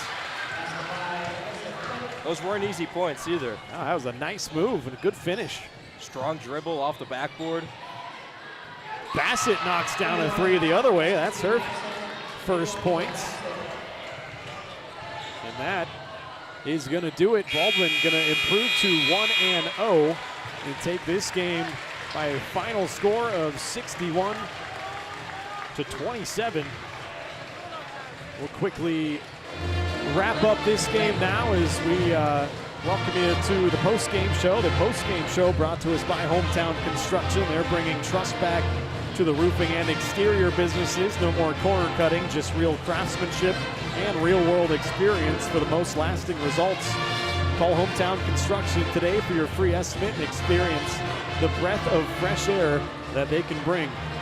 Hometown Construction, where hometown service meets peace of mind. Let's go ahead and give out our Player of the Game award. It's a tough call, like Joey mentioned earlier. Baldwin had multiple girls in double figures, 4 of them to be exact: Griffith, Neufeld, Collum, and Searle. But I think I'm going to give the Player of the Game award to junior number 1, Shea Griffith. She came out very strong in that first half, set a new career high with 12 points. Didn't need her much in that second half, but 12 points and 5 rebounds, went 3 of 4 from the free throw line, knocked down 3 triples in that first half. So a great performance tonight from Shea Griffith, and she is our Player of the Game. It's brought to you by Farm Bureau Financial Services, insurance and investments, wealth management, and financial planning. Farm Bureau Financial Services is there to help you prepare for the unexpected and protect your future. Call today and set up a meeting with your local Farm Bureau team at 785-594-1055. It's your future. Let's protect it. Quickly, the scoring numbers for Paola. Stevie Bassett knocked down a 3 there late for her 3 points. Lola Canales had 6. Amanda Pitzer led the way for the Panthers with 8 points. Bryn Sanders had 3. Kaylee Quiros 2. Hallie Ball also had 3. And Ellie Smale with 2 points. Paola, they turned it over 25 times. And Baldwin, on the other hand, they only had 12 turnovers, 7 in the first half, 5 in the second. Their scoring numbers look like this. Logan Scobie, 5 points, hit 1 triple. Shea Griffith, 12 points, had 3 triples, also 5 rebounds. Chloe Neufeld into double digits with 10 points, hit 1 3, a couple of rebounds, and a couple of nice assists as well. Cammie Collum was actually the leading scorer for Baldwin with her 14 points, knocked down 2 triples. Emmy Nye had 4 points. Audrey Searle had a heck of a game, especially in that first half. She finishes with 12 points and 5 rebounds, a couple of nice assists as well. And Carson Chambers, 2 points, 3 rebounds. Alyssa Flick had 2 points and a rebound there late. And Baldwin wins it by a final score, 61-27. We will step aside real quick, and we'll be back with our pregame show of the boys' game and also our interview with head coach Don Blanchett. Don't go anywhere. More Bulldog basketball coming up after this.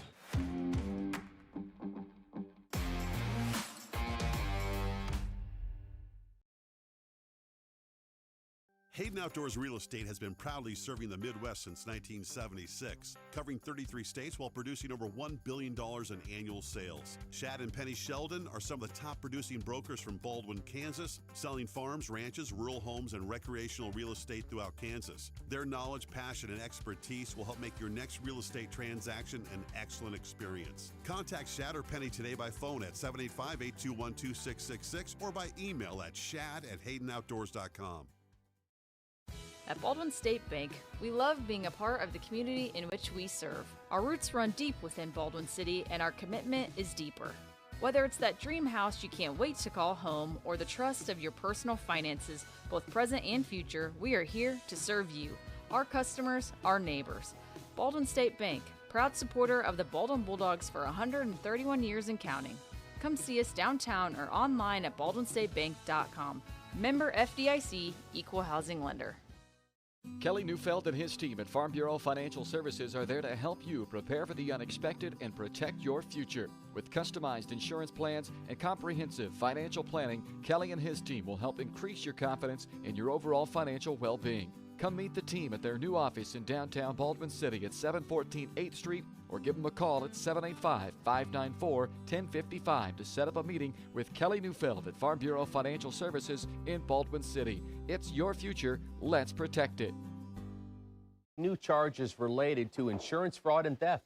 Ripping off about 90 homeowners. Stewart ripped him off. The roofing industry is rough these days. Hometown Construction is Baldwin City's very own hometown solution for roofing and siding needs. We know there's more important things than just money. We give detailed estimates and on-site supervision during all projects. We focus on one job at a time so that you have our undivided attention. Contact us today. Go Bulldogs!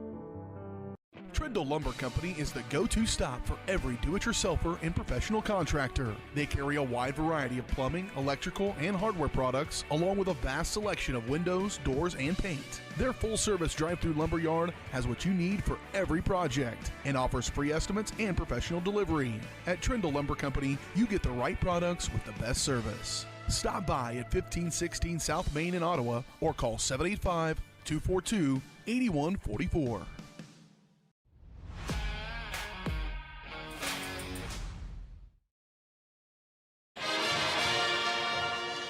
Welcome back here to Baldwin, getting you set for the boys' game. This is the pregame show, and it's brought to you by Baldwin State Bank. Personal service from people who care. That's what you're going to get at your hometown community bank. Over 130 years, they have helped serve our community.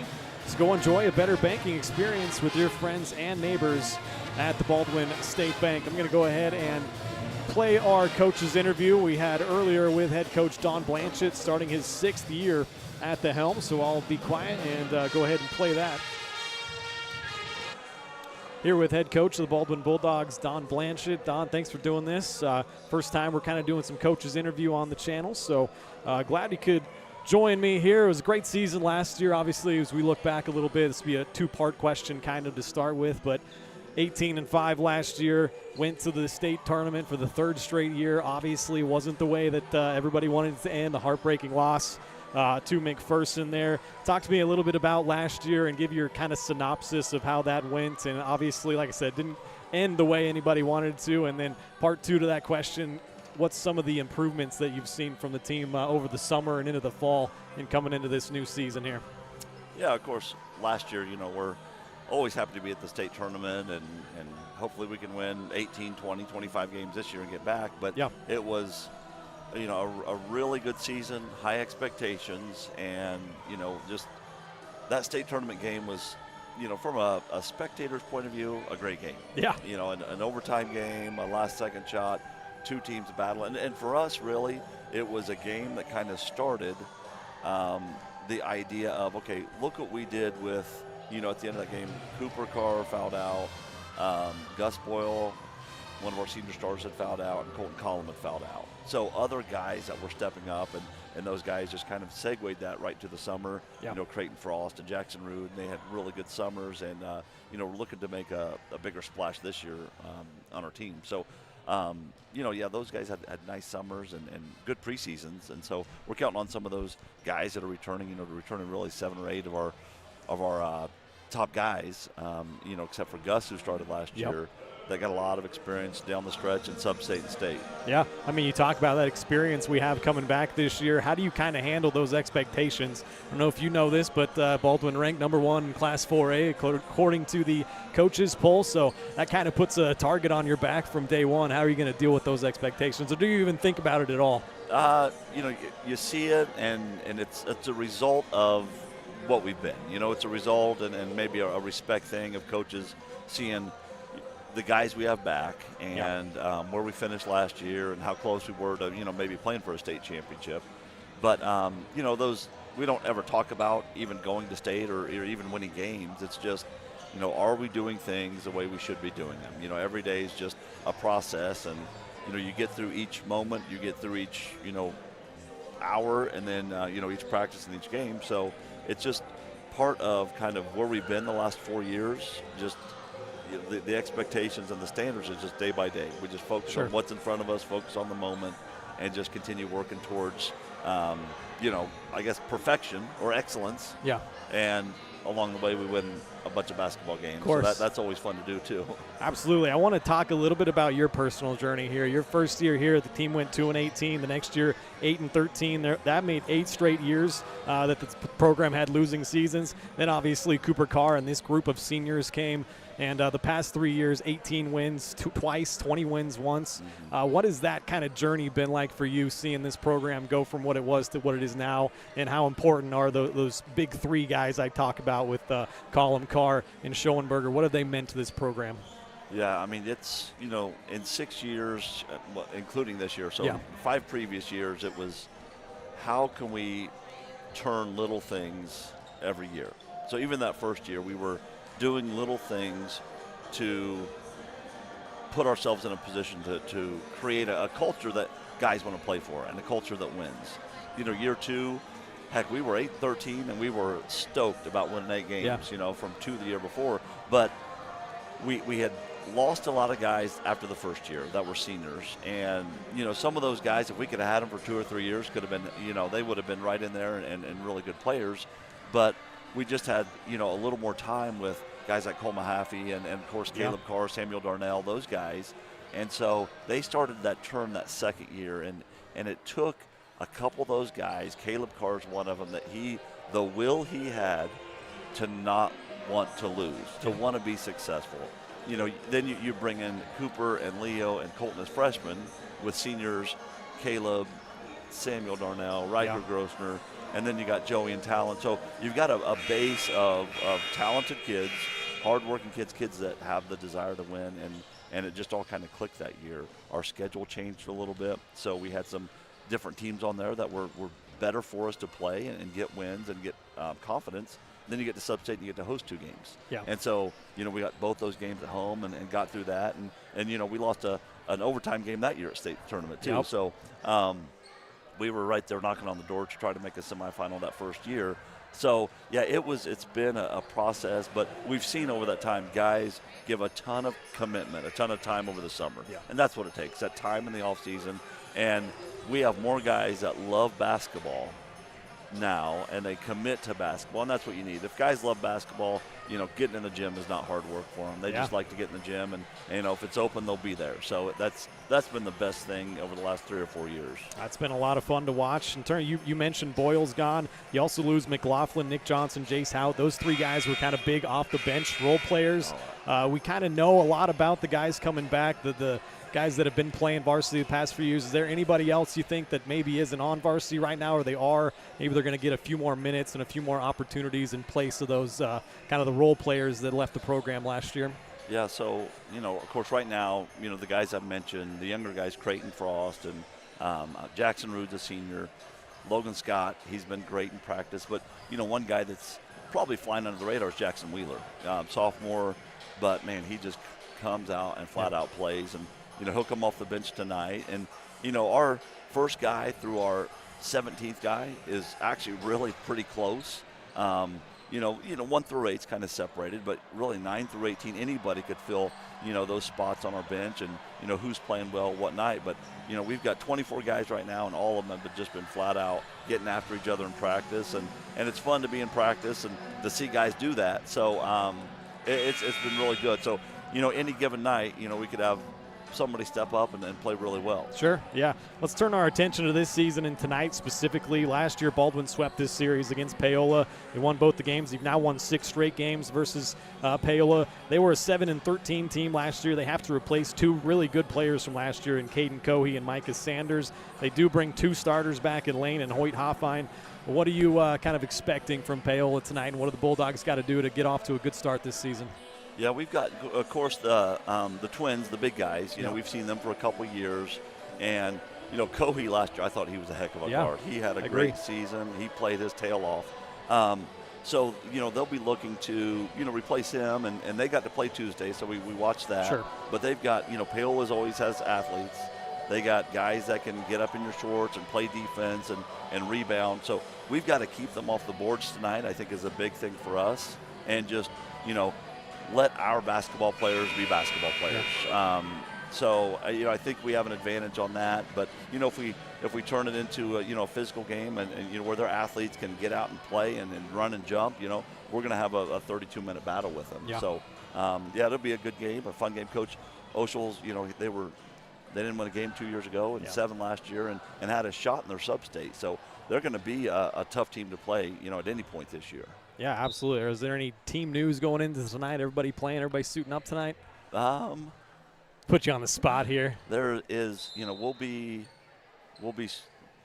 good with the guys that are on the floor. Okay, that's a very diplomatic answer. I love that. Don, thank you so much for doing this, Coach. I appreciate it. Good luck tonight. Thank you.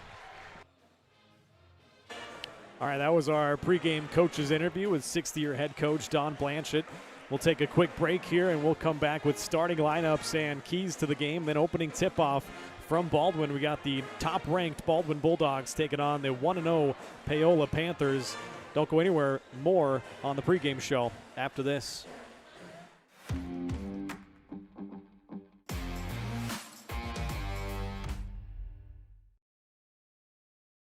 With Heartland Plumbing, you get full-service plumbing from a real plumber, not a sales guy who's just there to fix a leak. Heartland Plumbing sets appointments they hold true to, not an inconvenient block of time they might be there. With a strong reputation and years of quality service, Heartland Plumbing has the tools and the people to get your plumbing job done on time the first time. Give them a call at 913-856-5846. Serving every big town and small town around, residential and commercial. That's Heartland Plumbing, the plumber you can open your door to.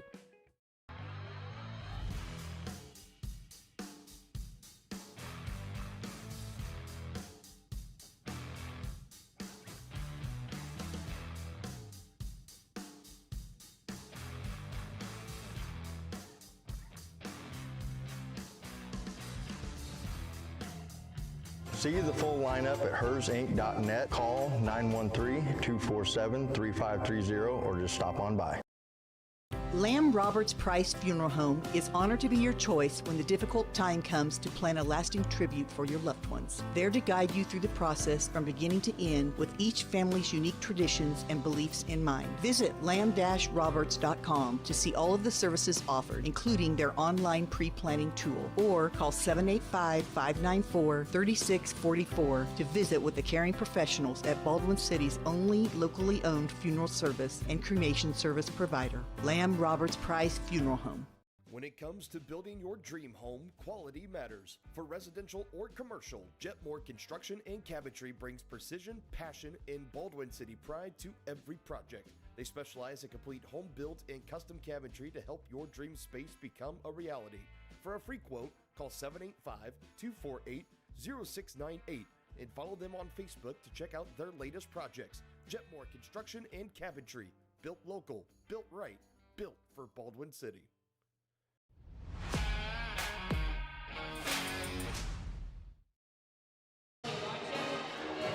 Welcome back here to Baldwin, about set for the opening tip-offs. Let's get the starting lineups first for Paola. Number 3, a 5'7" sophomore, Landon Murdoch. Number 5, a 6'1" junior, Stephen Bassett. Number 21, a 6'5" senior, Hoyt Hoffine. Number 25, a 6'2" sophomore, Emmett Blackmore. And number 32, a 6'6" senior in Lane Hoffine. For your Baldwin Bulldogs, no Cooper Carr here tonight. The starting 5 will be number 14, a senior, Ethan Smazel. Number 22, a senior, and Leo Schoenberger. Number 25, a junior, Logan Scott. Number 33 is senior in Colton Collum. And in place of Cooper Carr tonight, it'll be junior number 34, Creighton Frost. And here we go, underway in the boys matchup. Top-ranked team in the state in Class 4A, Baldwin Bulldogs. They get the tip, and they will start with the ball. Schoenberger has it right side up top. They'll swing it to Frost, left wing. Logan Scott gets it to Smazel, now gets it back in the left corner. Good ball movement here. They kick it back out. Column to Scott. Logan looking for a 3. It's going to be a big contributor this year, Logan Scott. And that was a turnover from Paola. That was off the foot of Blackmore after he got the rebound. Just underway here. Ryan Hilmer alongside Joey Bongard. Baldwin girls won the opener of our doubleheader. Boys trying to follow suit as Creighton Frost gets it off to Schoenberger. Creighton's first start, varsity start. Leo Schoenberger makes a nice quick move baseline and gets fouled. A lot of height in this game from Schoenberger and Collum on Baldwin's side, and for Paola, the Hoffine twins, Hoyt and Lane. Yeah, good work there to just get down, drive, take those couple of hard dribbles, plant your feet, and you go up, you know you're going to get fouled, you know you're going to go through contact, and then you just trust yourself at the line. Leo, honorable mention All-State last year, first-team All-League player, knocks down the first shot. Gets Baldwin on the board. Baldwin 18-5 last year. Paola 7-13 a year ago. Second shot from Schoenberger, also good. Baldwin lead it 2-0. Head coach for Baldwin, Don Blanchett in his 6th year. Assistants Pete Carr, Jackson Blakely, and Drew Trebaum. Head coach for Paola is Ryan Oshel. Assistants Rustin Dowd and Nick Timish. A little crafty finish there down low under the bucket, and you go right hand reverse underneath. It was a good move. I didn't see who did it. Did you see who scored that? I didn't catch the number. That's all right. Collum for 3 up top, and that's good.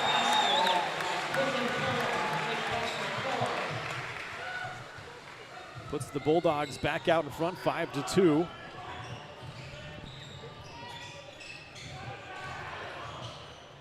Here's Blackmore trying to spin his way down the right side of the lane, and he traveled with it. That was Bassett that hit the first shot for Paola.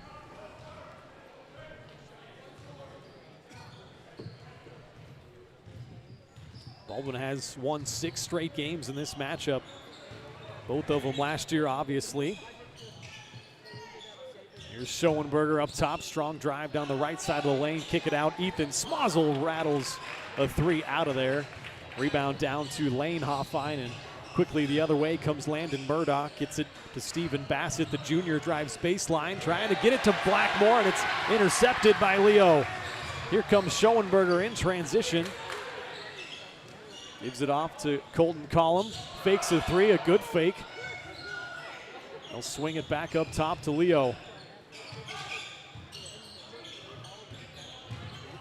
Smozzle gets his drive shut off. Good defense there from Murdoch moving the feet. 10 seconds on the shot clock. Schoenberger is going to pull from the left wing. No good. A battle for the rebound, though, and Colton Collum rips it away. Here comes Leo down the lane. Had it blocked. Here comes Paola the other way. Bassett already hit one. Lefty off on that one. An offensive rebound by Hoyt Hoffine. Foul gets called on Baldwin. It's going to go against Smozzle.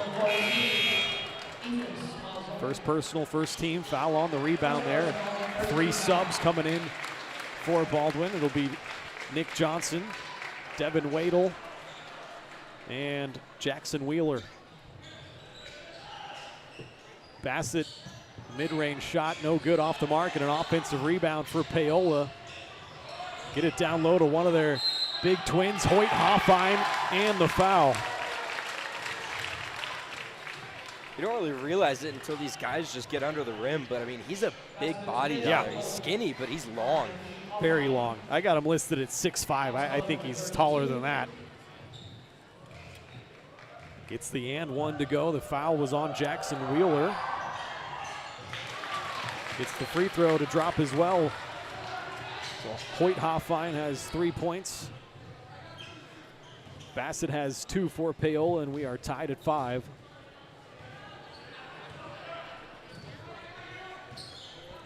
Comes Schoenberger playing some point forward, as he did a lot last year. Wheeler gives it to Wadle. Colton Collum up top. Schoenberger thought about a 3, comes off of Collum's screen. Good job, Paola, moving their feet defensively. Devin Wadle in the lane, the lefty off the window and in. I think that the little kick out to the corner and then dishing it in and the drive is going to be money for Baldwin. A nice move coming the other way. Landon Murdoch ties us back up at 7.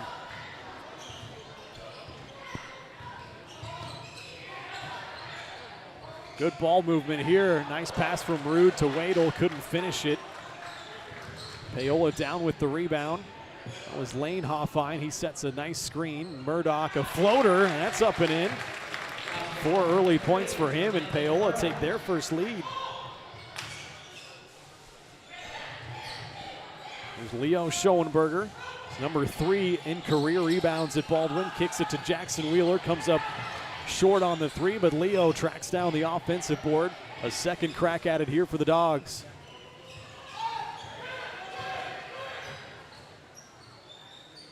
Leo sends it right side. Devin Wadle, the lefty, crosses over. Back out, swing it to Colton Collum, who's going to try a 3. A lot of outside shots early coming from Baldwin. That's no good. Rebound down to Paola, looking to add on to their 2-point lead, and a foul on Baldwin in transition.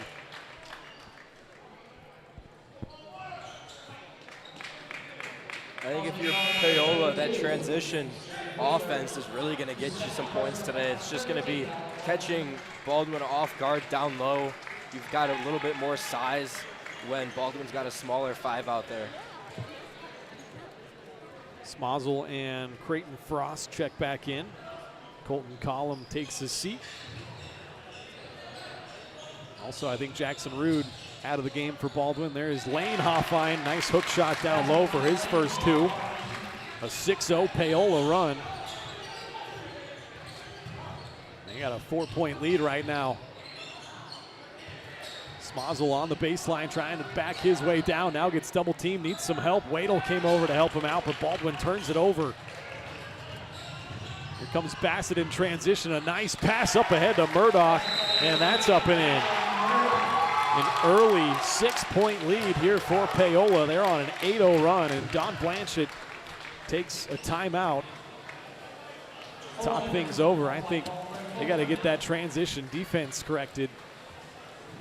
That'll give me a chance to remind you that Hayden Outdoors Real Estate is our presenting sponsor here on Baldwin Sports Live. Shad and Penny Sheldon are who you want to get a hold of. They're your local brokers here, and they want you to check out the Farmers Turnpike 20. It's a prime 19-acre property located just 3 miles from the Kansas Turnpike and 5 miles from Lawrence. It's ideal for hunting or ATV enthusiasts. It's also got multiple locations for your dream home. It's got beautiful scenery, easy access, and utilities available. This well-rounded acreage is a rare find, so act quickly. Learn more at HaydenOutdoors.com or call 785-821-2666. 8-0 run here for Paola and an early 13-7 lead. Remember, no Cooper Carr here tonight. He's been dealing with a nagging injury he picked up late in the soccer season. Baldwin having to play without their star. Cooper just 58 points away from becoming the all-time scoring leader here at Baldwin. So we're back underway. Creighton Frost trying to dump it down low to Leo. He gets fouled.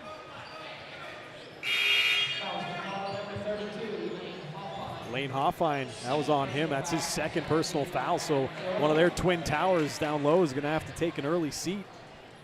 Yeah, both teams have one of their better players has 2 fouls early. Schoenberger gets it into Frost, had it tipped away. Creighton got it back. Skip pass, open for 3 in the corner. Ethan Smozzle, a little too strong. Great offensive rebound from Schoenberger. Leo turns up and in, counted, and a foul. Yeah, shifty move there by Leo. Getting that board, he comes crashing in. He's on that right elbow kind of, then just takes a little jab step in, turns around down low, and a right-hand finish. That's a big-time man play from Leo Schoenberger. Leo is committed to Concordia University up in Seward, Nebraska, a very good NAIA program.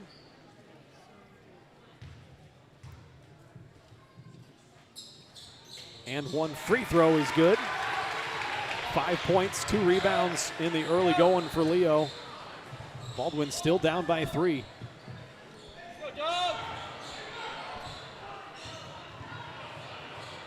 Murdoch gets it off to Bassett up top. Give it right back to Murdoch. Left side, going to pull up for a mid-range jumper at the elbow. No good. Leo tracks down his third rebound. Paola already played a game on Tuesday. They put up 82 points. And there's a nice transition play. Scott to Collum. Collum lays it in. Don't think we saw a single dribble on that possession, Ryan. Just all passes. Quickly the other way. That's no good. Down low. Logan Scott the rebound. Here Baldwin comes quickly in transition. Swinging around. Leo thought about a three. Collum posting up on the block. Instead, they'll give it to Scott. Right back to Schoenberger, and he drills the three. Leo's got 8 points. Baldwin takes the lead back. They're on an 8-0 run. All of a sudden, that 6-point deficit is a 4-point lead.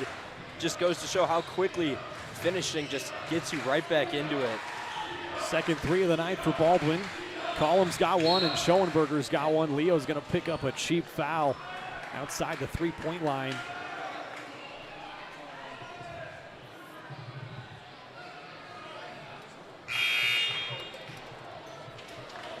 Baldwin actually on a 10-0 run. Got a 4-point lead.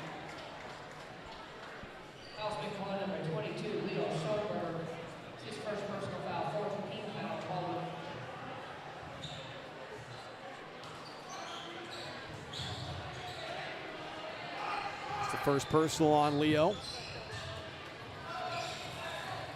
Going to be important for Baldwin starters tonight to stay out of foul trouble. They knock this one loose, come up with a turnover. Here comes Leo the other way. Thought he was going to jam that thing, slipped a little bit. Schoenberger already into double digits. He's got 10 points. 19-13, a 12-0 Baldwin run. Murdoch gets behind the defense, misses the layup. Schoenberger another rebound. He leads the fast break. Euro step floater. And a charge on Schoenberger. That's going to be 2. Great defensive possession there, getting back in transition, drawing the contact. When you're completely undersized, that's all you can do is just step your feet and pray. Yeah, no, that's a good transition defense play right there. Get Schoenberger his second foul. He's also got to come out of the game. Him and Wheeler have 2 fouls. Lane Hoffine still out of the game for Paola with his 2. 4-point Baldwin lead.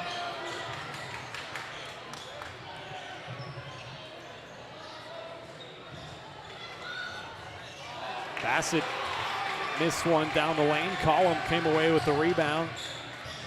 Gets it off to Frost, who crosses the timeline with 4 seconds. Scott for 3 in the corner, trying to beat the buzzer, no good. Wheeler came up with the offensive board, not enough time for another shot. And that's how the first quarter will come to an end, a 17-13 Baldwin lead. We'll take a break, be back with more Bulldog basketball after this.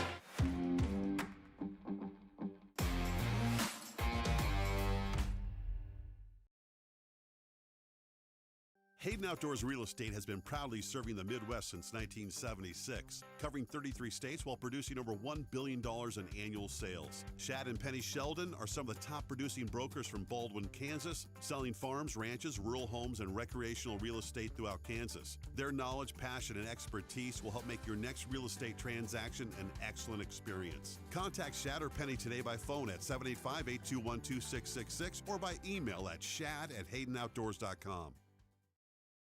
At Baldwin State Bank, we love being a part of the community in which we serve. Our roots run deep within Baldwin City, and our commitment is deeper.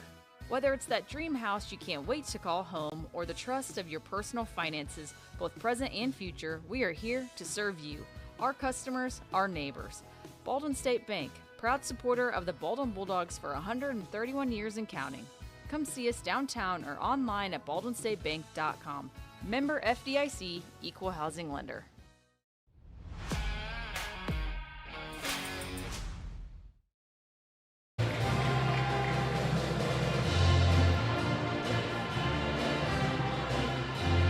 Back here in Baldwin, a 4-point Bulldog lead, 17-13, still on that 10-0 run as we get set to start the second quarter.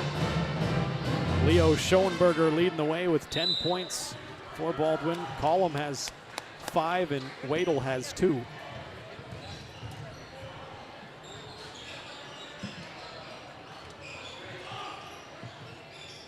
into the game. Gannon Miller left side, the junior, and offensive foul on Paola. Going to go against number 10, Leland Gherkin, who's also checked into the game. First team. Both teams going relatively small on the floor right now. Yeah, relatively. You still got Collum and Hoffine battling it out down there. That's a nice move right there. Jackson Wheeler. Coach Blanchett talks about him in our pregame interview. He is much improved and is going to have a big role this year for Baldwin. Bulldogs lead it by 6. Murdoch hands it off to Bassett. Gets down the left side of the lane. In amongst the trees, an offensive board from Lane Hoffine, and he puts it up and in. Got 4 points in the early going. Baldwin's lead cut to 4. Quick move there down the left side of the lane. Colton Collum thought he got fouled down there. He got it back though, and he puts it up and in. Colton 7 points, 3 rebounds. Was starting to mention earlier that Paola won their game Tuesday in Frontenac 82-47. So they can obviously put up some points as Gannon Miller right on cue off the bench adds 2 more. Smazel open for 3 in the far corner, no good. A skying rebound by Colton Collum gives them 1 more opportunity. Gets it back left wing, thought about a 3. Instead, they'll work it back around to Frost, and now Smazel in the corner. Wheeler's down low, posting up, kicks it out. Collum open for 3, bang! That's Colton's second 3. He's into double digits. Baldwin's hit 3 of them here in this first half. 7-point lead. Their largest of the night.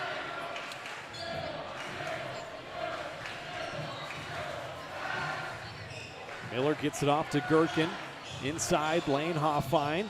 Nice pump fake there. Someone to fly by him and lays it in. 6 points for Hoffine. It's so hard to defend a guy like Colton Collum when he's 6'6", 6'7", and he's able to shoot the 3. I mean, that's not something you see a lot in high school. No doubt. A lot of very talented Bulldogs out there. They have shown it over the course of their career, and now a lot of them seniors, and that has led to the top ranking in Class 4A. Some big expectations as a block from Paola. They'll run it the other way, kick it to Bassett in the corner, gets it back to Murdoch up top. Gherkin trying to feed Hoffine down there. Great job defensively. Frost and Collum, they knocked that thing out of bounds. Rude and Wadle going to check back in for Scott and Smazel.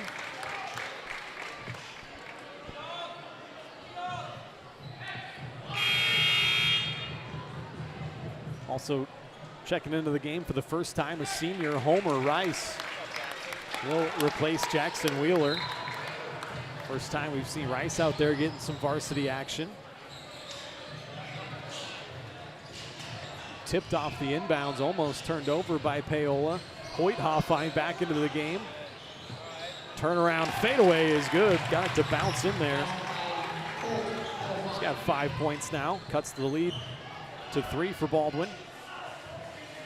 Jackson Rude has it, controlling. Rude gets it in the corner from Collum, back to Colton. Work it up top to Wadle, had it knocked away, stolen by Paola. Here comes Hoffine in transition, had it knocked away at the last second by Rude. Second Baldwin turnover. 4:37 left here in the first half, a 3-point Baldwin lead. To the line, Hoyt Hoffine. Hit 1 free throw earlier. That was the first foul on Rude.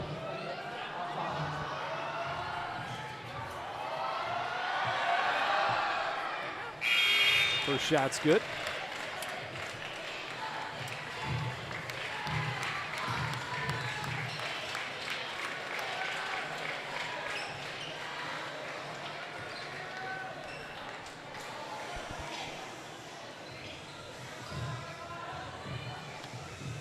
One more coming for the 6'5" senior.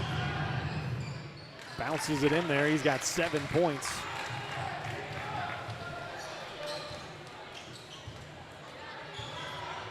6-0 run right now by Paola to tighten this thing up to just a 1-point game. Wadle comes off of a nice Rude screen, jump stop. He didn't quite get both feet down at the same time, traveled with it. Third Baldwin turnover.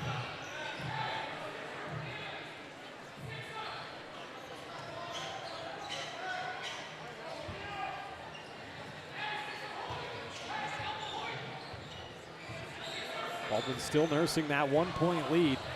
About midway through the second quarter. Knocked away and stolen by Schoenberger. Here comes Leo in transition. A jump stop around the free throw line. Get it to Logan Scott coming down baseline, kicks it back out. They'll reset. Wadle left open for a second, gives it off to Jackson Rude. Now Leo Schoenberger. Leo really emerged as one of the leaders of this team the past 3 years. Off the mark that time from Scott, and a great offensive board from Schoenberger. He got shoved to the floor.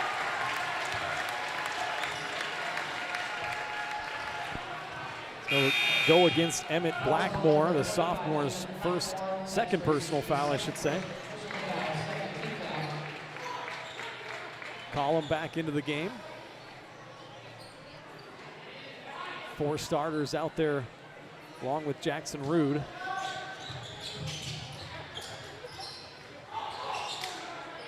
Get it inbounded to Leo on the left wing, refuses a call screen, gets down the lane, lays it up.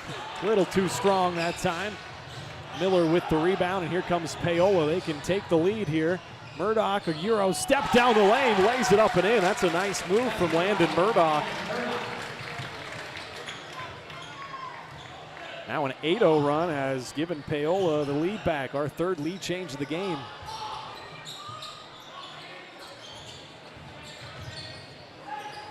Smozzle has it right wing, trying to force it down low. A nice pump fake. Missed it on the first try, got it back, and Leo laid it in.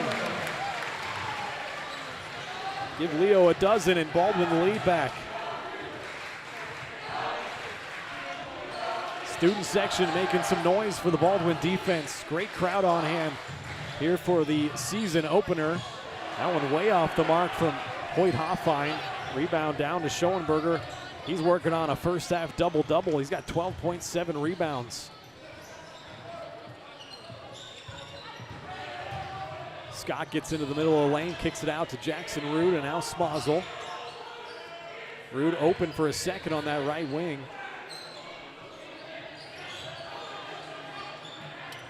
Gets it here again, they leave him open. Jackson Rude gonna step into a three, comes up just short.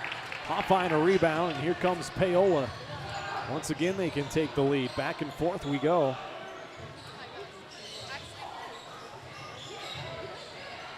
There's Hoyt Hoffine, got double teamed down there. Great job coming over to help out. A tie ball is gonna give it to Baldwin.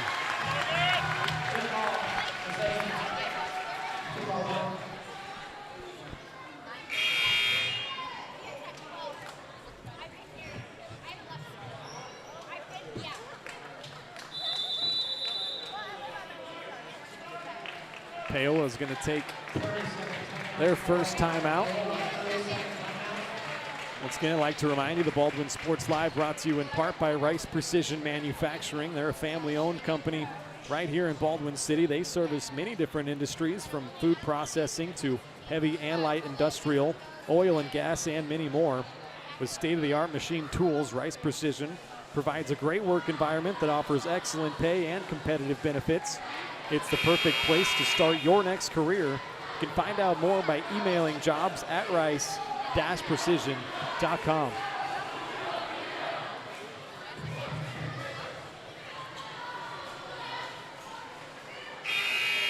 A fun night so far. The girls already won their game 61-27 to start their season off right. The boys trying to follow suit, but locked in a tight one. Just a 1-point lead, 2:04 left here in the first half.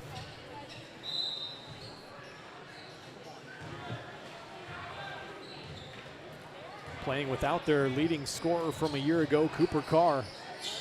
Get it to Collum around the high post area.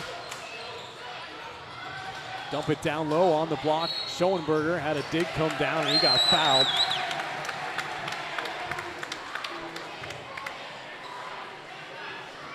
Going to go against Stephen Bassett. First personal, third team foul.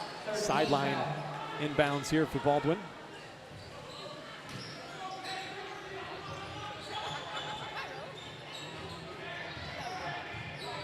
Inbounded to Smozzle in the backcourt, crosses the timeline, left-hand dribble. Up top, Colton Collum.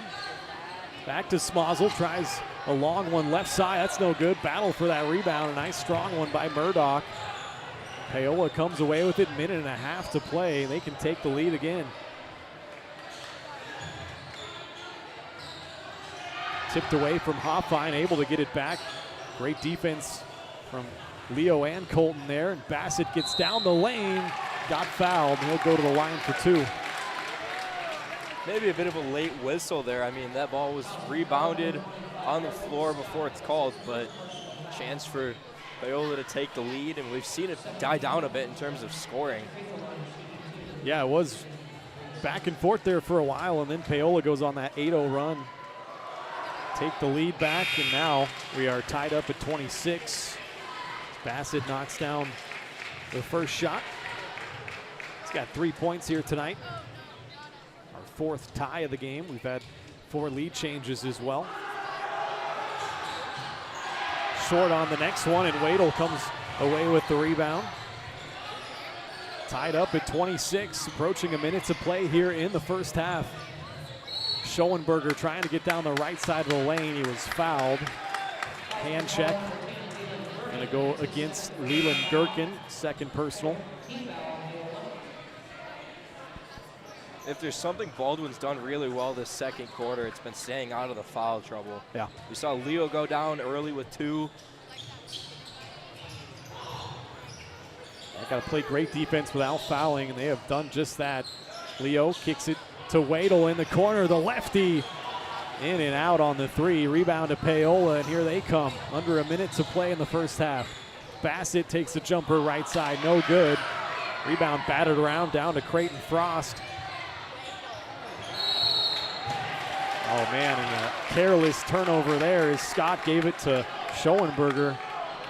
Right as he crossed the timeline, he didn't quite establish himself in the front court yet, in the 4th Baldwin turnover. There is an 8-second difference between the shot and the game clock. Baldwin will get another possession.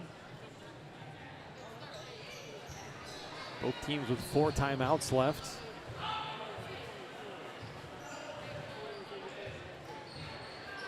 Murdoch controlling left wing, gets a Hoyt Hoffine screen, gives it off to Hoffine, tries a 3 and he drilled it. He's into double digits with 10 points, the first 3 of the game for Paola, and they take the lead back by 3. Baldwin can hold for the final possession.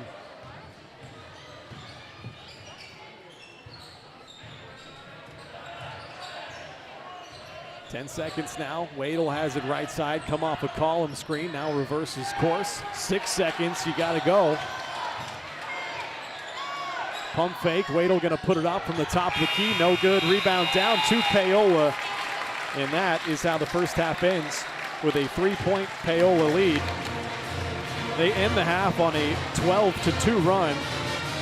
And we will step aside, be back with the Farm Bureau Financial Services halftime show after this. You're watching Bulldog basketball on Baldwin Sports Live.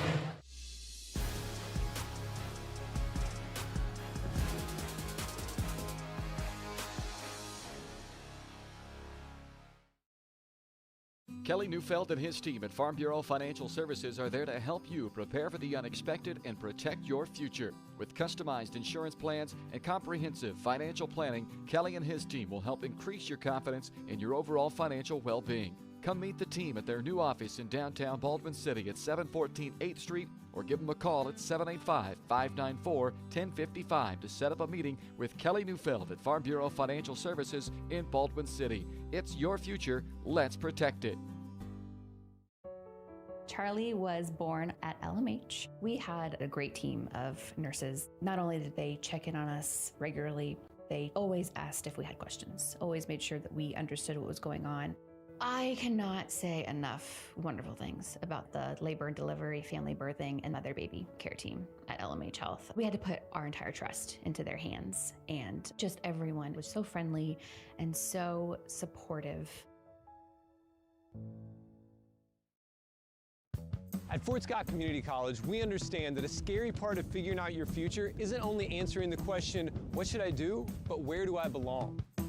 Maybe you belong here as part of Fort Scott Community College's John Deere Tech program. Maybe you belong here as part of the perennial playoff-bound Greyhound baseball team. I don't know where you've been or where you're headed, but I know we're saving a spot for you because you belong at Fort Scott Community College. For unbeatable service, there's only one choice you can count on. Clint Davis and the team at One Choice Heating, Ventilation, and Air Conditioning have been keeping Baldwin City comfortable since 2011.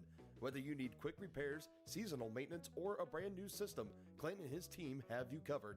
Schedule an appointment today by calling 785-393-9329 and sign up for the preferred maintenance plan for special discounts. One Choice Heating, Ventilation, and Air Conditioning, the choice for the comfort of your family.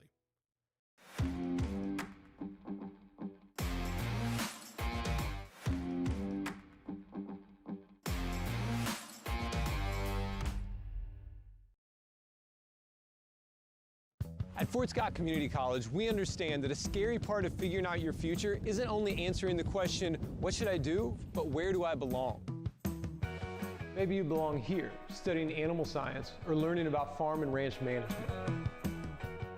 Maybe you belong here as part of Hounds Hoops on the hardwood.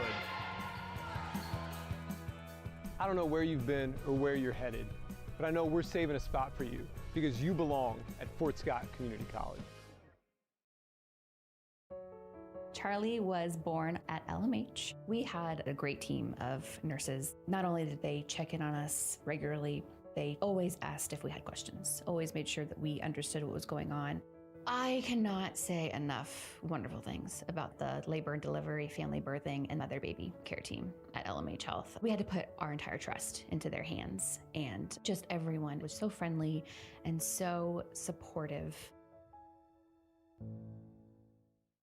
For unbeatable service, there's only one choice you can count on. Clint Davis and the team at One Choice Heating, Ventilation, and Air Conditioning have been keeping Baldwin City comfortable since 2011. Whether you need quick repairs, seasonal maintenance, or a brand new system, Clint and his team have you covered. Schedule an appointment today by calling 785-393-9329 and sign up for the preferred maintenance plan for special discounts. One Choice Heating, Ventilation, and Air Conditioning, the choice for the comfort of your family. Dr. Philip Harvey at Oral Surgery Kansas is a proud supporter of the Baldwin Bulldogs. Dr. Harvey and his staff wish all of the Bulldogs the best of luck this year as you continue to make Baldwin City proud. Oral Surgery Kansas provides personalized, gentle, comprehensive patient care for a wide range of oral surgery procedures. To learn more, visit oralsurgerykansas.com or call 785-843-5490. Oral Surgery Kansas, cheering on the Baldwin Bulldogs.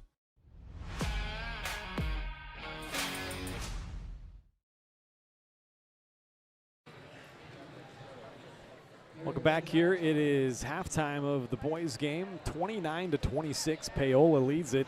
The top-ranked team in 4A. Baldwin down by 3 at the half, but without their star guard, Cooper Carr, who is out tonight. Let's take a look and a rundown at the halftime stats. First for Paola, Gannon Miller, 2 points. Landon Murdoch had 8 points. Stephen Bassett had 3. Hoyt Hoffine led the way for scoring for them offensively. He had 10 points, knocked down their lone 3 of the first half. And Lane Hoffine, the other twin, had 6 points. He also had 2 fouls, so he was dealing with a little bit of foul trouble in that first half. Paola turned it over 6 times in that first half, as opposed to Baldwin on the other side turned it over 4 times. So we had a pretty clean first half from both sides, and the Baldwin scoring numbers look like this. Devin Wadle had 2 points. Leo Schoenberger leading the way offensively for Baldwin with 12 points, also 7 rebounds already, so he's working on a double-double here tonight. Jackson Wheeler, 2 points. Colton Collum had 10 points and 4 rebounds, and he knocked down 2 threes in that first half. Baldwin hit 3 of those, and Paola only 1. But right now, Paola leads it by 3. We've had 4 ties and 5 lead changes in this game, so it has been a back-and-forth game. Largest lead for either team hasn't been over 7. Baldwin had a 7-point lead. Paola's biggest lead was 6. Baldwin went on that 12-0 run. That was their largest run of the game. Late first quarter, early second quarter, but then Paola answered right back with an 8-0 run to take the lead 25-24, and the half ended 29-26 with a 3-point Panther lead. So let's step aside. We'll be back with more on the halftime show, and it's brought to you by Kelly Neufeld and all the great people at Farm Bureau Financial Services in Baldwin City. If you're looking for personal service from a local agent, then Kelly Neufeld is your guy. Give him a call at 785-594-1055. Kelly and his team are proud supporters of the Baldwin Bulldogs, and they would love to support you in your financial future as well. Farm Bureau Financial Services, it's your future. Let's protect it. Take a break and be back with the start of the second half after this. This is Bulldog Basketball on Baldwin Sports Live.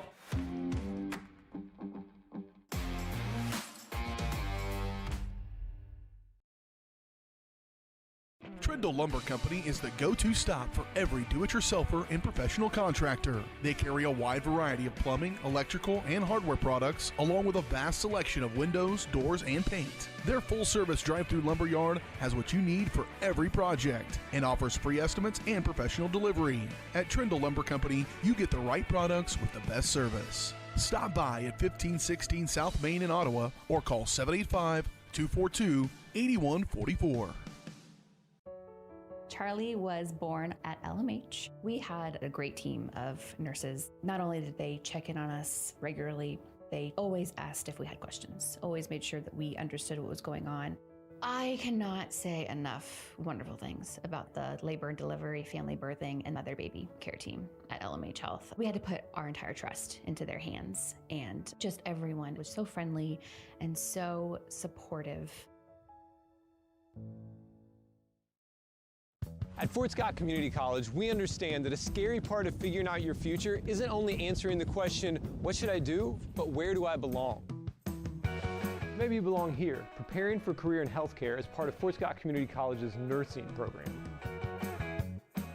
Or maybe you belong on stage as part of the Hounds band or theater department. I don't know where you've been or where you're headed, but I know we're saving a spot for you because you belong at Fort Scott Community College.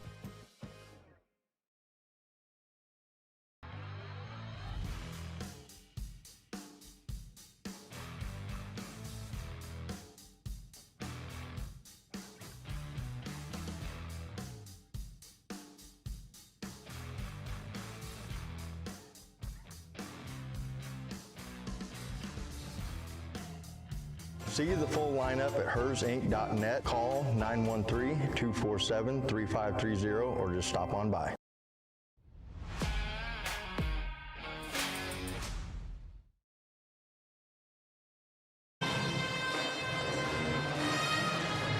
Welcome back here to Baldwin. Just about set for the start of the second half. A 29-26 Panther lead. Baldwin looking to get back into this thing. Nobody really dealing with too much foul trouble. Leo Schoenberger has 2. Jackson Wheeler has 2 fouls. But other than that, no real trouble for Baldwin. And then on the other side, Lane Hoffine dealing with 2 fouls, as well as Emmett Blackmore and Leland Gherkin. But Hoffine's going to be the one to keep an eye on 32. Baldwin can get one of their big guys in foul trouble. That would be a big help.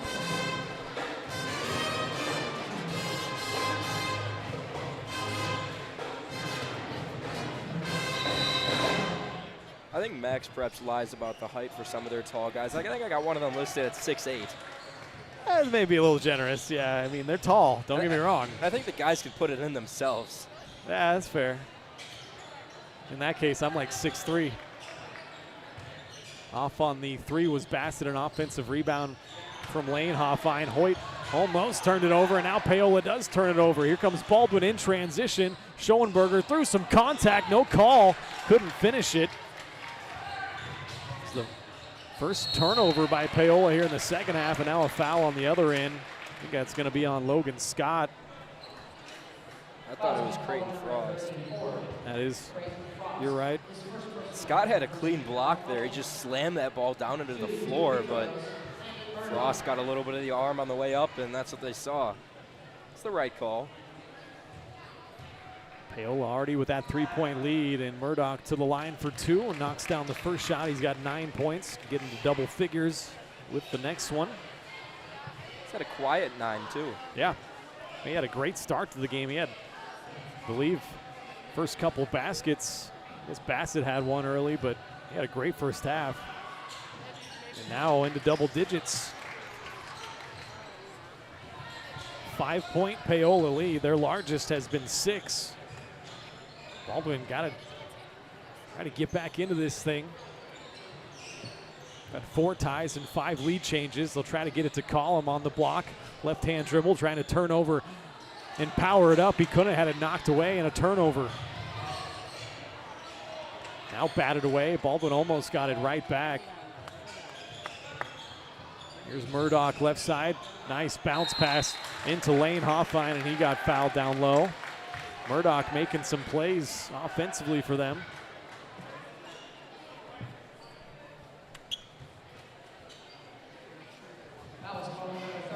It's the first foul on Colton Collum, second team foul.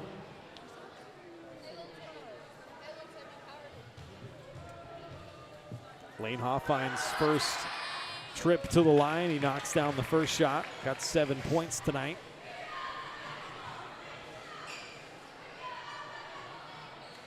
Go back to that first half. Paola is on a 15-5 run.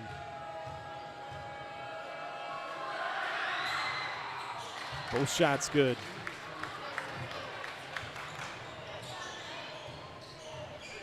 Baldwin yet to score here in the second half, just over a minute in. Smozzle has it right wing, comes off a column screen. They'll get it to Leo Schoenberger in the corner. Leo's gonna have to create something here. Gets down the middle of the lane, comes up short on the layup. Rebound down to Lane Hoffine, and here comes Paola with their 7-point lead. Get it inside, Lane Hoffine gets fouled and pushed from behind. Collum and Scott down there, they're wanting a hook on Hoffine. Official was right there. It was happening right in front of him. It's the second foul on Collum. 2 quick ones, so now he and Leo have 2 fouls.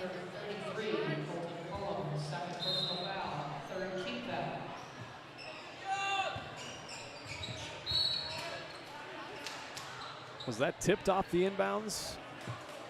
No, it wasn't. That's going to be a turnover. I thought it was too. Baldwin will take it. Second turnover of the second half here for Paola. Turned it over 6 times in the first half. Baldwin turned it over 4 times in the first half. Scott comes off of a double screen, kicks it in the corner. Creighton Frost. Cross-court pass, Leo Schoenberger faked on a 3. Gave it back out to Collum. 15 on the shot clock. Scott, no good on that 3. Baldwin all of a sudden right now, they are struggling to score the ball. Only 2 points in probably the last 8 minutes, I would say. I mean, they scored 9 in that entire second quarter. Yep.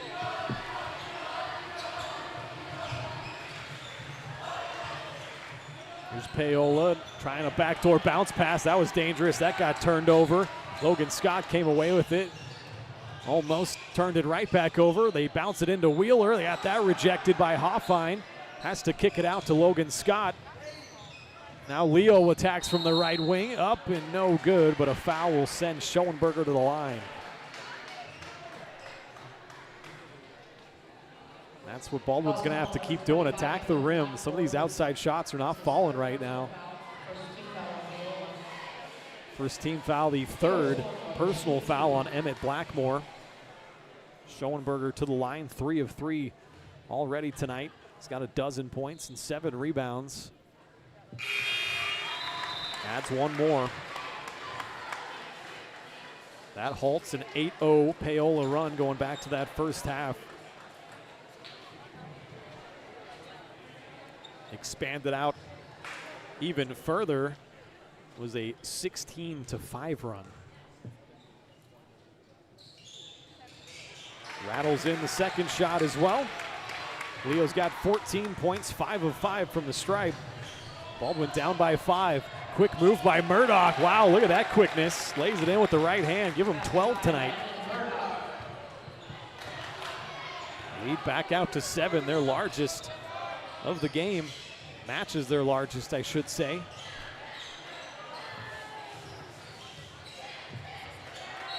Knocked out from behind Smozzle. Baldwin will keep it a baseline inbounds. Jackson Rude will replace Logan Scott. See what kind of baseline inbounds play Coach Blanchett has come up with. I think you need a 3-ball here if you're Baldwin. You got to get something to just put you back in this. Inbounded to Collum. Collum attacks strong with the right hand down the lane. Just couldn't get it to crawl in there. Good hustle getting on the floor, though. Paola does come away with it. Leo pops it up in the air and steals it. Gives it off to Collum. Back and forth we go. Paola comes away with it. Hoffine almost had it knocked away.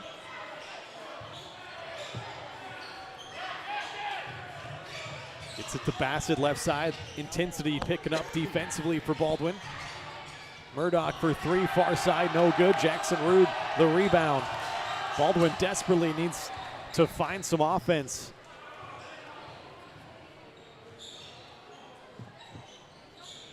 Got Collin posting up down on the block. Wheeler couldn't get to him, and he turned it over, threw it right to Murdoch. And a right-handed layup the other way is good. Murdoch with 14 points now. Baldwin's in some trouble here tonight. 9-point lead for the visitors from Paola. Schoenberger got cut off around the mid-range, had to kick it out. Now Smozzle has it. Sends it cross court to Jackson Rude. Collum's gonna spot up and take a 3 top of the key, and did Baldwin need that? Collum's got 13, his third 3 of the game. If they're gonna let you take it from the top of the key, you gotta go. And now taken away by Schoenberger. Here comes Baldwin in transition. Bounce it back to Leo. Up and in. Timeout Paola. The doghouse starting to light up a little bit. Making a 5-0 run for the Bulldogs. And they are now just down by 4. Timeout taken by Paola. We'll take it with them. We'll step aside, be back in 30 seconds on Baldwin Sports Live. For unbeatable service, there's only one choice you can count on. Clint Davis and the team at One Choice Heating, Ventilation, and Air Conditioning have been keeping Baldwin City comfortable since 2011. Whether you need quick repairs, seasonal maintenance, or a brand new system, Clint and his team have you covered. Schedule an appointment today by calling 785-393-9329 and sign up for the preferred maintenance plan for special discounts. One Choice Heating, Ventilation, and Air Conditioning, the choice for the comfort of your family.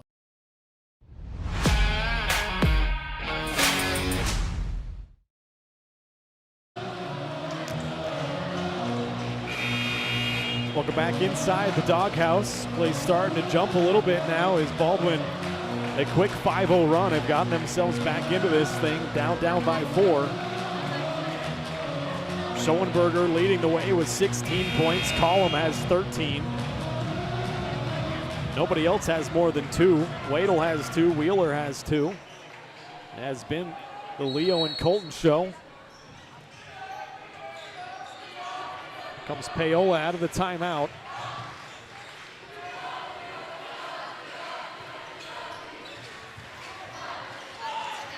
Trying to work it down low. They do get it down low, and a foul gets called.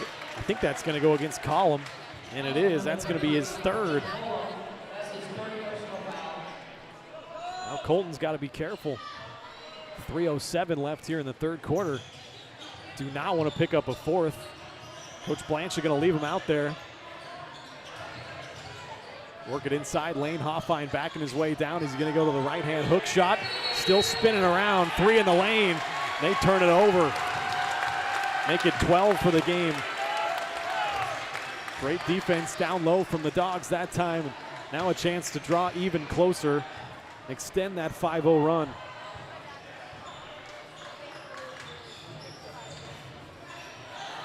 But Baldwin turns it over. Schoenberger had it knocked away from him. That is 9 Baldwin turnovers.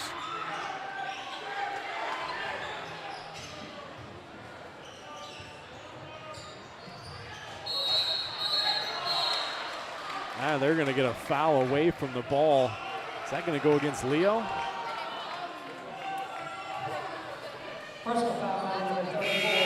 34 Creighton Frost, so that's just his second. That's a break because I thought Leo was going to get called for that. That would have been 3. 2.5 minutes here in the third quarter. Yeah, last thing you need is the 2 guys that have put up points for you to go down with 3 fouls early. Still got another quarter yet to play. No doubt. This has turned into a heck of a game.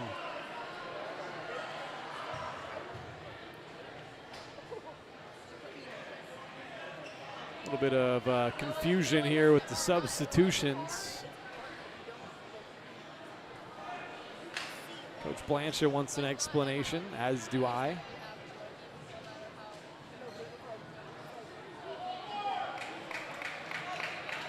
I don't think you're going to get one. Gannon Miller's at the line. Not really certain why. There wasn't a shooting foul, and it was a dead ball foul. Unless they're in the bonus.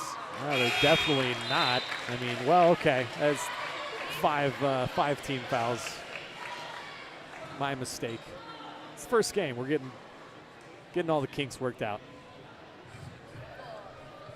I honestly forgot that high school even had a shot clock. Yeah, well, it has been a big boost. Last year was really the first year, and I love it.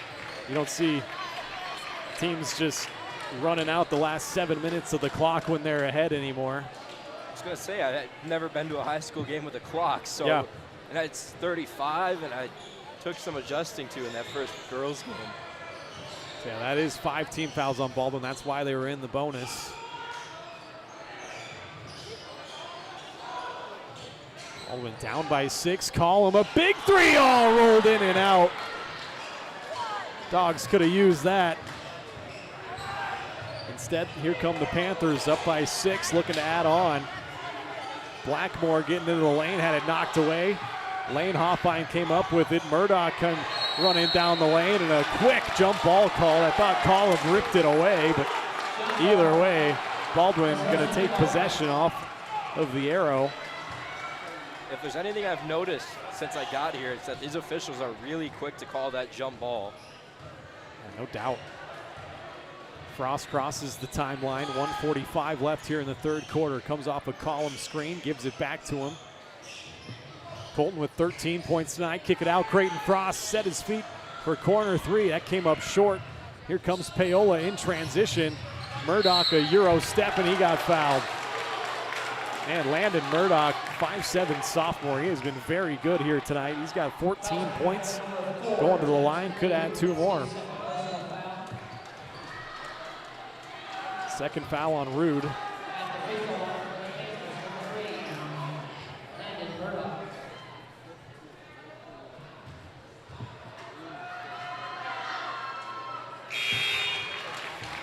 Knocks down the first shot. He's 3 for 3 tonight from the line. Extends their lead back out to 7. Largest lead has been 9 for Paola.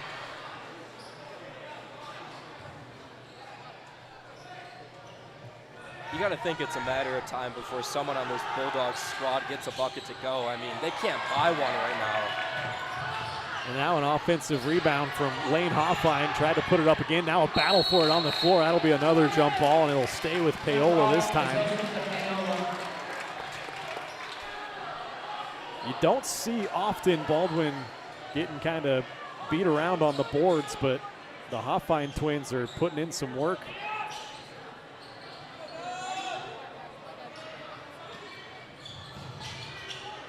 Inbounded into Lane Hoffine. Give it off to Bassett. Bassett, the lefty, tries a jumper. No good. Logan Scott the rebound, and here comes Baldwin. Down by 7, trying to work their way back into this thing. Kick it out, open for 3. Colton Collum, a big one! That's his 4th triple of the night. Give him 16 points. Baldwin back within 4. And there's a jumper, Landon Murdoch.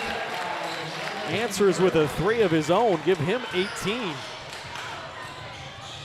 Other way in the lane and the foul. Count it. Leo Schoenberger.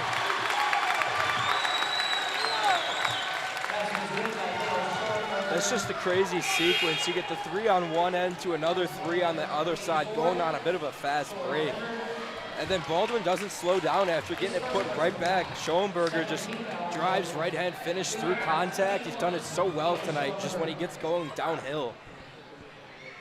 He has been fantastic. 18 points, a chance for one more at the line, and he knocks it down. 6 for 6 tonight from the stripe. Baldwin back down by 4. Under a minute to play, 3rd quarter. That time they jumped Hoffine, almost got a turnover. Here's Hoyt. Hoffine, that was Murdoch actually. They jumped down the rebound to Logan Scott. Not much of a differential, about 6 seconds maybe between the shot and the game clock. Leo down the left side of the lane, up and in again! And the foul. Leo's playing like a man tonight. 21 points, chance for one more. Baldwin now down by 2. All of a sudden, Baldwin has gone on an 8-3 run.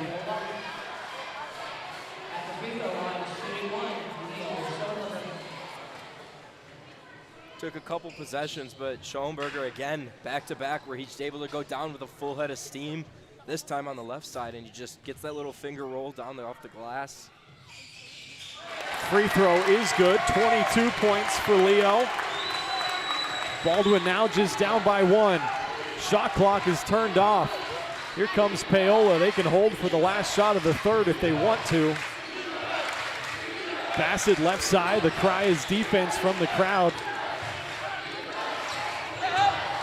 Dangerous bounce pass into the lane, they turn it over. Here comes Baldwin, down by 1. Schoenberger up ahead of the pack, shovels it off to Collum. He got fouled, no call. Paola comes away with it. A travel. Are they going to put time back on the clock? They should.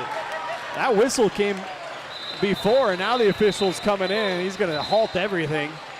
That happened before the buzzer went off. What an exchange the last 2 minutes here. I had about .4. I wish we could go to the replay monitor. See what they, oh man, you are right on. They're giving 4/10. That's right on the money, Joey. But Baldwin down by 1. They're going to have a quick tap or a very quick catch and shoot. Well, they've got enough. You know, the rule is .2. It has to be a tip.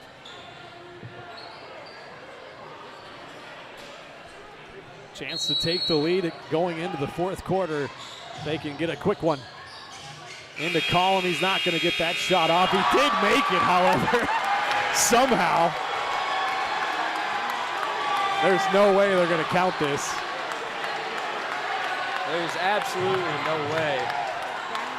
I mean, he caught it, he turned. He got fouled, too. Yeah, no good. Baldwin's crowd does not agree. I think he got fouled, though. I know. I think that's the correct call. Man, this thing's getting testy, though. We got a tight one going. Call your friends. 43-42, the Paola lead. We'll play the 4th and final quarter after this.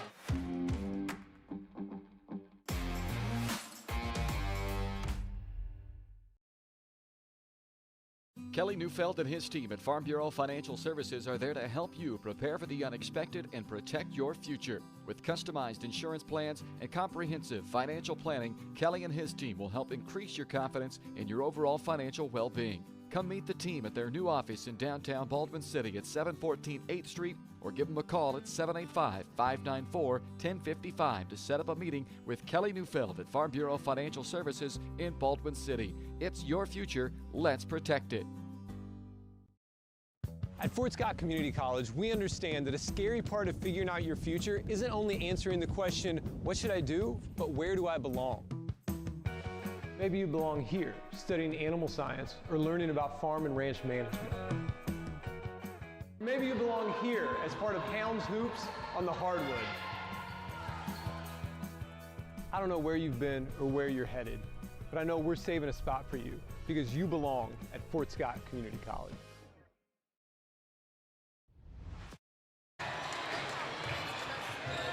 Welcome back. A 1-point Paola lead as we start the fourth quarter. It was knocked away by Paola, but Leo gathers it in the backcourt, and he'll bring it up. 20 seconds on the shot clock.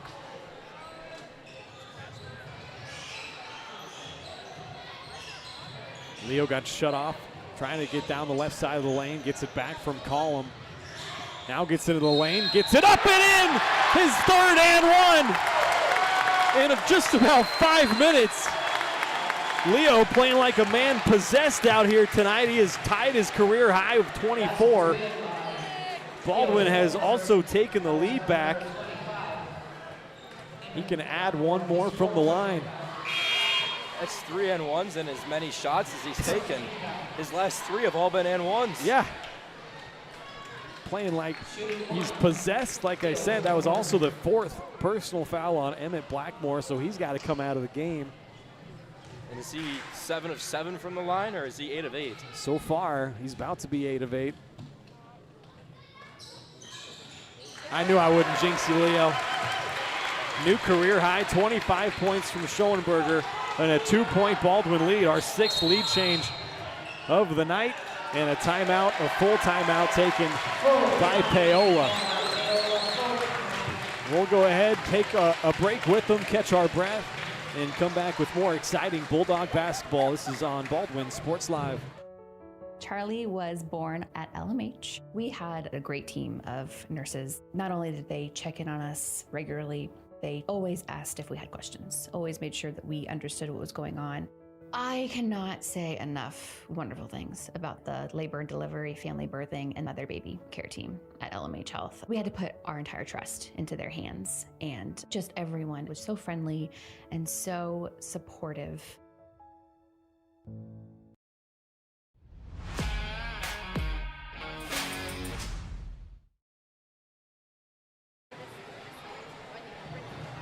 Welcome back.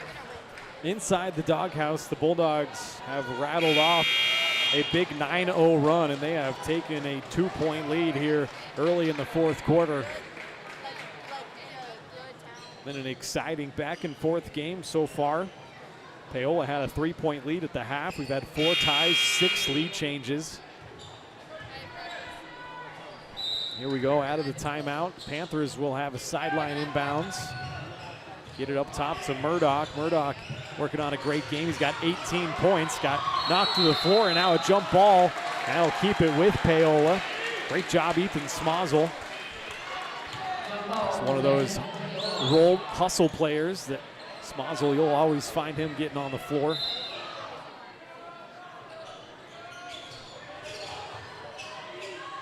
Paola inbounds it, down by 2. They get it on a nice play down to Lane Hoffine. He missed it. Collum comes away with his 5th rebound, and Baldwin going to try to add on to that 2-point lead.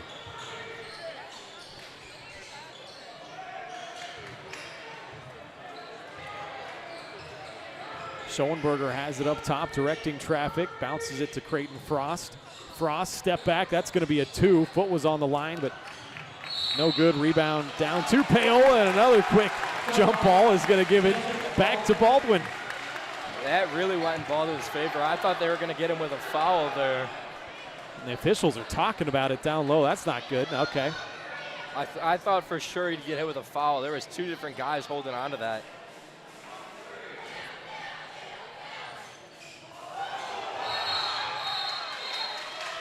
Foul on the inbounds. It's going to go against Paola. I think that's going to be Lane Hoffine, and it is. Third personal foul on him. Hoffman using some words of choice. Second team foul. Schoenberger inbounds it up top. Creighton Frost. They're laying off of Creighton. He is a good shooter. Collum picks up his dribble, looking for some help. Gets it to Frost. He's not going to take the open shot. Instead, spins his way into the lane, off the window and in.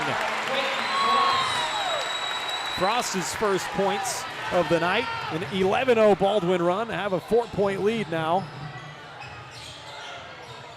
Murdoch skip pass. Bassett wide open for three. No good. And a foul on the rebound. It's going to stay here. Push off the back. It's going to go against Logan Scott by the expression on his face.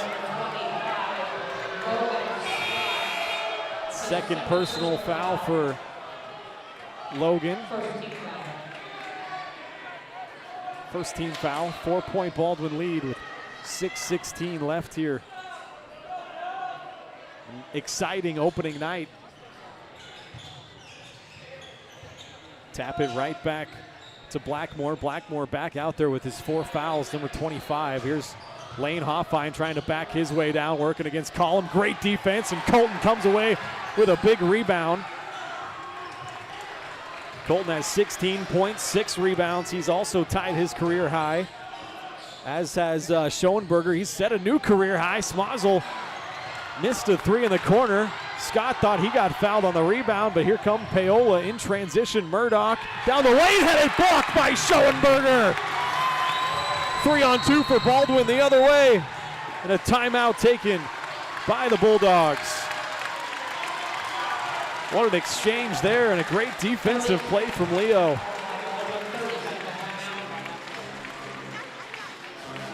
Yeah, Baldwin, go ahead. If you're Baldwin, that's exactly what you need, is that big defensive play. Paola had numbers down low. Schoenberger had to try and go up stiff. He was trying to avoid the foul, and they went up early, and he was able to get that hand up to the block. Yeah, up and down they go, back and forth. It's currently a big run here put together by Baldwin, 11-0. This is after Paola had a couple of big runs of their own in the third quarter. A great response late in the third and now early into the fourth. 5 out on the floor for Baldwin out of the timeout. Schoenberger, Smazel, Creighton Frost, Colton Collum, and Jackson Wheeler. I don't think we can say enough about how big that Creighton Frost little turnaround 2 was off the board. That was huge. That was big time from Frost, who at least this evening has been struggling a little bit with his outside shot. Looked pretty good on that one. Here comes Leo off of a screen. Got shut off by Hoffine. Now he's going to refuse another pick. Work it back up top, 15 on the shot clock. Jackson Wheeler had it knocked away from him and turned it over. Here come Hoffine in transition and finger rolls it in. That's Hoyt Hoffine. He's now got a dozen. Cuts Baldwin's lead to 2 with just about 5 minutes to play.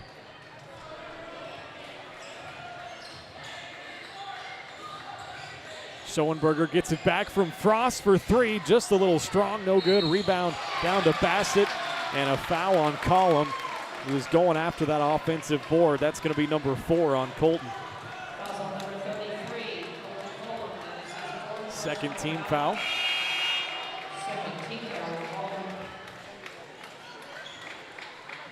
Lane Hoffine going to check out, take a seat. Hoyt still out there.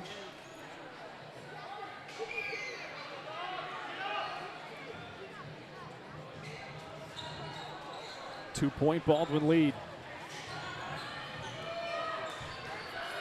Murdoch with his 18 points initiates the offense, gets it to Hoyt Hoffine. He rises up, mid-range jumper, no good, and a strong rebound from Leo Schoenberger. He's got 8 of those to go along with his 25 points. Leo thought about a 3. Kicks it out, Jackson Rood wide open, a little too strong. Rebound tapped around, comes down to Murdoch. He's got Hoyt Hoffine out in front of him, and Hoyt jams it in there.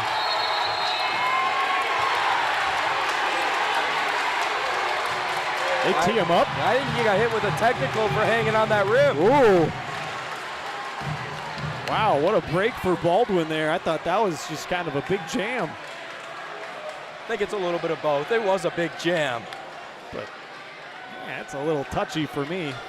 Let the boys play a little bit, but hey, I'm for Baldwin. I'll take it.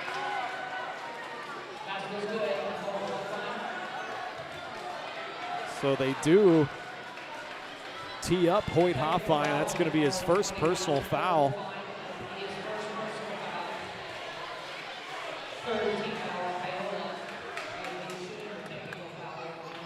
So Leo Schoenberger 8 for 8 tonight from the line. He's going to take the technical free throws. First one is good. Give him 26 points tonight. Baldwin takes that lead back.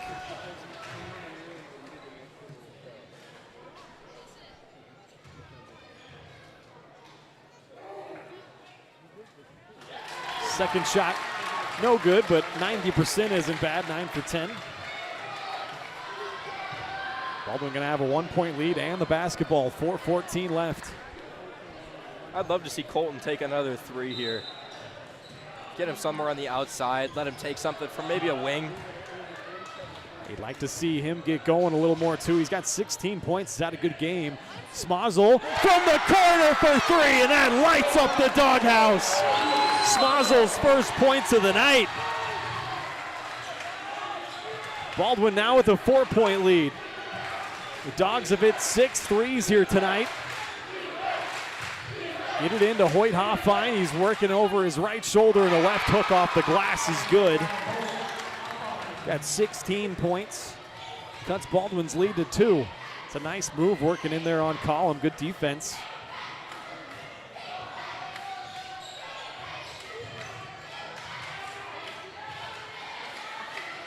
Work it to the corner. Ethan Smazel trying to force one inside to Jackson Wheeler. He does a good job just to kick it out from that pressure.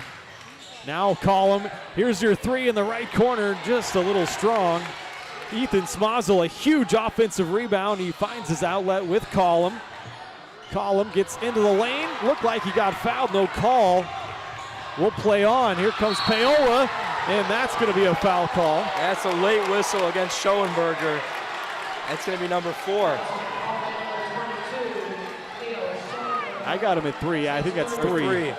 That's a tough break, though, for Baldwin. Third team foul, third personal on Schoenberger. Scott checks back in for Wheeler. Coach Oshel for Paola was probably going to get teed up if that wasn't called a foul. He was about halfway on the floor. Murdoch working on Smazel. Smazel great at moving his feet right there. Try to work it in, Hoffine to Hoffine, and there's a good pass. The Blackmore rejected by Jackson Rude. Paola comes away with it, and Logan Scott didn't mean to, but he fouled Murdoch going up for 2, so Murdoch's gonna have a couple from the line. Third foul on Logan Scott. Murdoch has a chance to tie this thing up. He has 18 points here tonight. Excuse me, I'm sorry. Yeah, that is Miller, you're right. Same kind of physique, Miller and Murdoch, but the junior knocks it down. 3 for 3 from the line. He's got 5 points. Draws him closer and can tie it up if he hits the next one.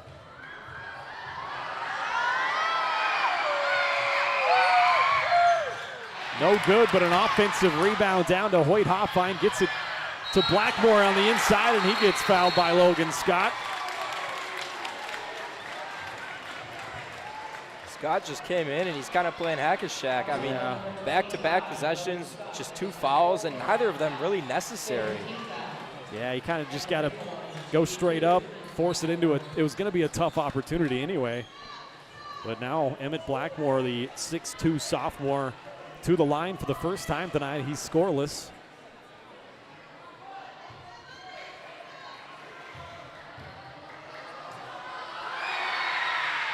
First shot's good. Ties us up for the 6th time here tonight, 51 apiece. Can give Paola the lead. Got a block out here. It's crawling around and in there. Blackmore 2 points. Paola a 1-point lead. Here come Baldwin and Schoenberger. 2.5 to play. Collum picked up his dribble, needs some help, gets it across to Smozzle. Smozzle backing in on Miller. He got hacked by Miller, and Ethan Smozzle, a nice play. He'll head to the line for 2. It's the first personal on Gannon Miller, 5'6" junior.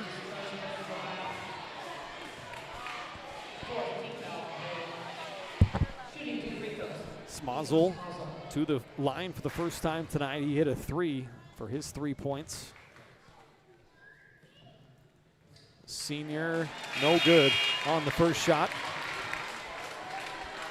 Can still tie it up here with the second.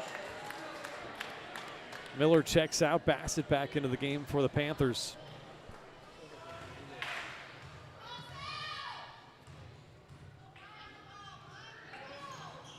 Smozzle rattles in the second shot.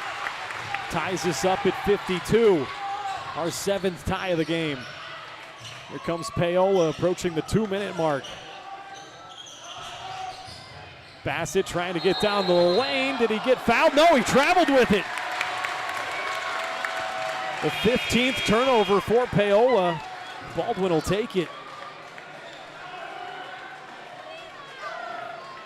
Both teams going to be in the bonus on every foul here on out. There'll be 2 free throws each and every time. 2:05 left.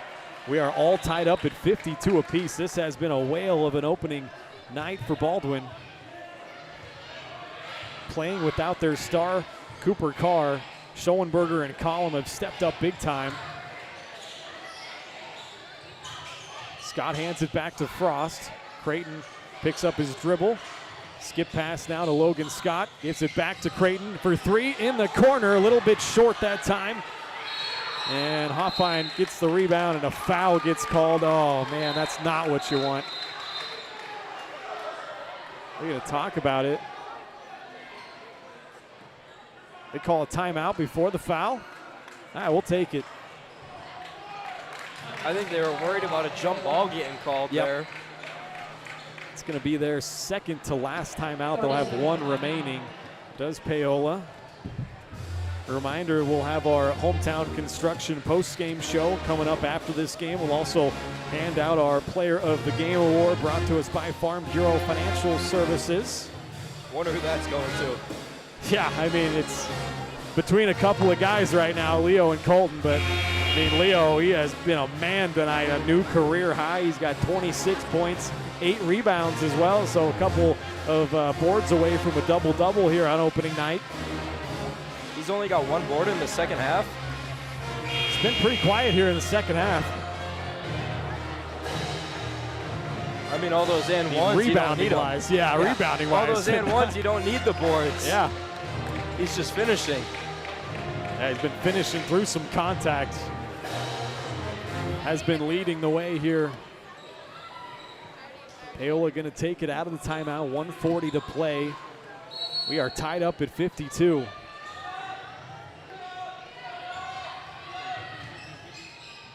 Here's Murdoch guarded closely full court by Ethan Smozzle. Look at him move his feet, stay in front. Gets it off to Bassett, now Hoyt Hoffine. Blackmore looking for a backdoor cut, knocked away by Logan Scott, out of bounds, will stay here. Paola's done pretty well with these baseline inbounds passes. See where they go here. Bassett trying to inbound it right into Lane Hoffine. Gives it back to Bassett. Jump stop into the lane, a circus shot, no good. Collum, a big strong rebound. That's his 7th rebound of the game. Gets it off to the point forward, and Leo Schoenberger. Approaching a minute to play, tie game. Collum attacks Hoffine, and Lane gets called for his 4th personal foul, and 2 shots coming for Collum.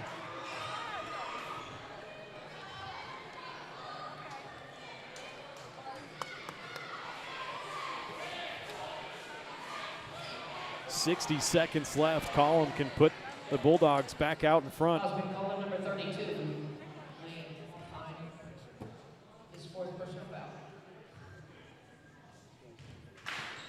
First trip for Colton to the line here tonight. He's got 16 points.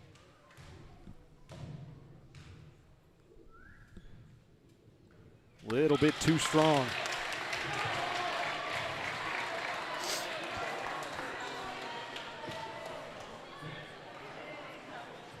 Got to imagine Paola's going to play quick so they can get the last possession here. Has to be an interesting 60 seconds. Second shot coming from Collum, ends up short, no good. Rebound down to Hoyt Hoffine. And if they play it slow and don't go for a 2-for-1, if you will, each team is going to have one possession left here. Murdoch spinning into the lane, lays it up and in. What a play from Murdoch, give him 20 points.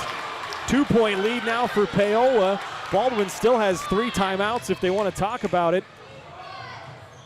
Smazel open for 3 in the corner, no good. Rebound down to Hoffine. Did he travel with it? He did. 16th turnover from Paola. That's a big one right there. Gives Baldwin the ball back down 2 with 26.6 left on the clock. A timeout. Coach Blanchett, Baldwin's going to talk about it. They'll still have 2 left. We'll go ahead and step aside with them. We'll be back in 30 seconds. Up your lawn care game at Hers Inc. in Spring Hill. We have one of the area's largest and most diverse selections of lawnmowers, including top brands like Altos, Bobcat, Gravely, Dixie Chopper, and Red Max. Quality built machines for any size job. And when you get your mower at Hers, we offer full service and repairs covered by your warranty. From the backyard to the back 40, the all-star lineup of mowers at Hers will make you the captain of the lawn. See the full lineup at hersinc.net. Call 913-247-3530 or just stop.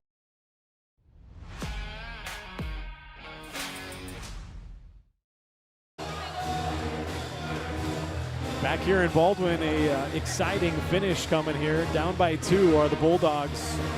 26.6 left on the clock, a baseline inbounds.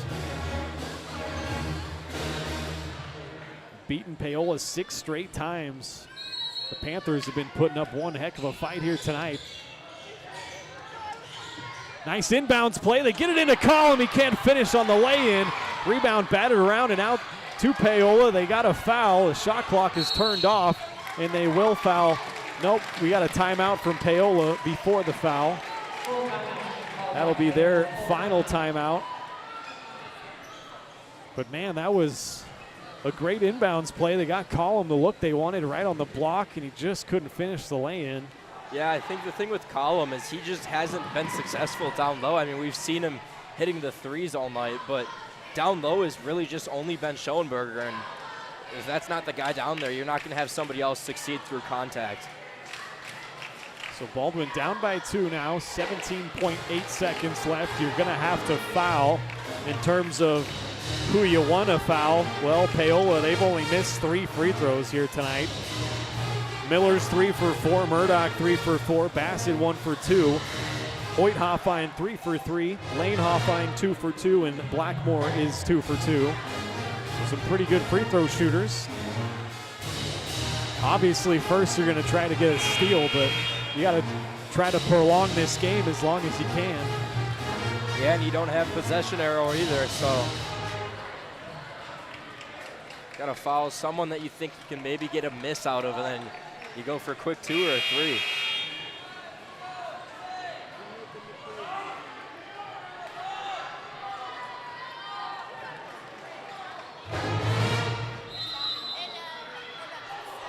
Sideline inbounds here. Bassett, the trigger man for Paola. They get it into Hoyt Hoffine and they foul him. Is that going to be Logan? That'll be 5 on Scott if it is. Yeah, it sure is. Scott's going to foul out. Hoyt Hoffine to the line.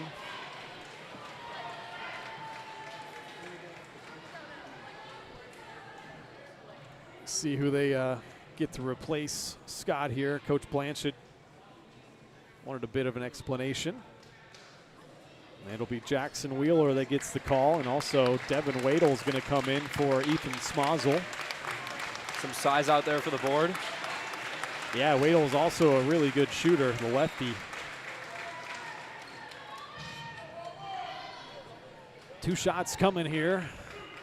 Going to hope for at least 1 miss. You got to block out as well on the second if he misses. First shot is perfect. Hoyt's got 17 points tonight, a perfect 4 of 4 from the line.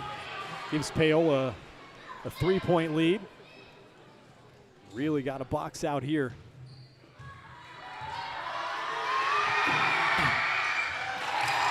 Second shot also good. 4-point lead for Paola. Baldwin's got to come quick. Here comes Schoenberger down the lane, and a charge gets called on Leo.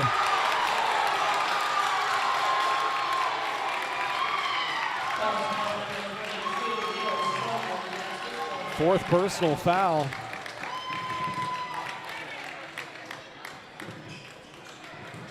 With just 9.8 seconds, things are looking pretty bleak for the Bulldogs now.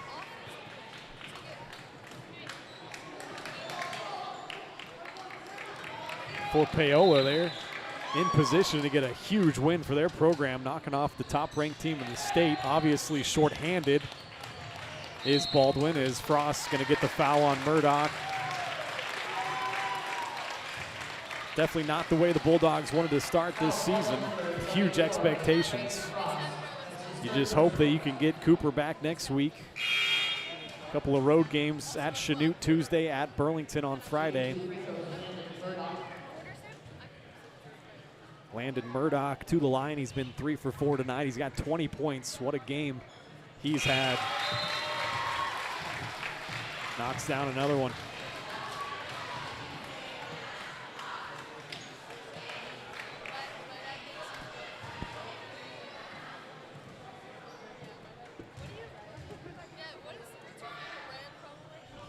Second shot also good. Give Murdoch 22 points tonight.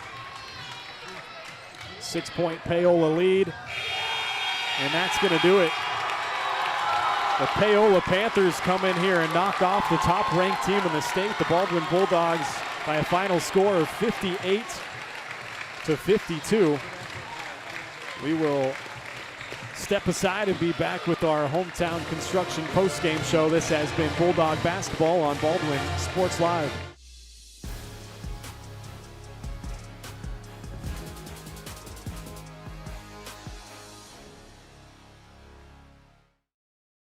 New charges related to insurance fraud and theft.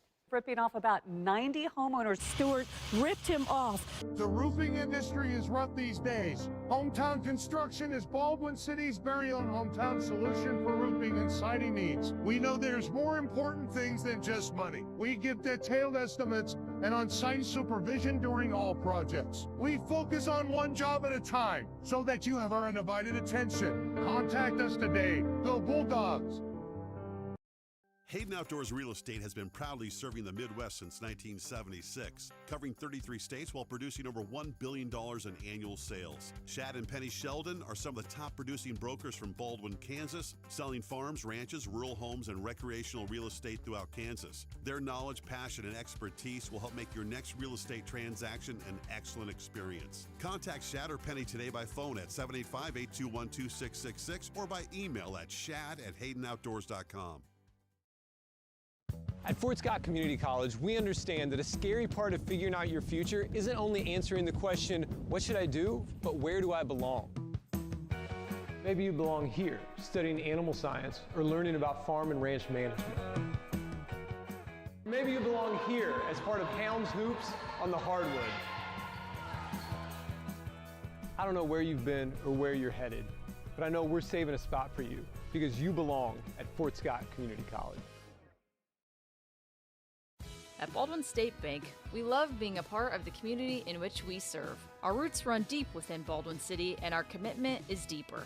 Whether it's that dream house you can't wait to call home or the trust of your personal finances, both present and future, we are here to serve you, our customers, our neighbors. Baldwin State Bank, proud supporter of the Baldwin Bulldogs for 131 years and counting. Come see us downtown or online at baldwinstatebank.com. Member FDIC, Equal Housing Lender. When it comes to building your dream home, quality matters. For residential or commercial, Jetmore Construction and Cabinetry brings precision, passion, and Baldwin City pride to every project. They specialize in complete home builds and custom cabinetry to help your dream space become a reality. For a free quote, call 785-248-0698 and follow them on Facebook to check out their latest projects. Jetmore Construction and Cabinetry. Built local, built right, built for Baldwin City. Lamb Roberts Price Funeral Home is honored to be your choice when the difficult time comes to plan a lasting tribute for your loved ones. There to guide you through the process from beginning to end with each family's unique traditions and beliefs in mind. Visit lamb-roberts.com to see all of the services offered, including their online pre-planning tool, or call 785-594-3644 to visit with the caring professionals at Baldwin City's only locally owned funeral service and cremation service provider. Lamb Roberts Price Funeral Home.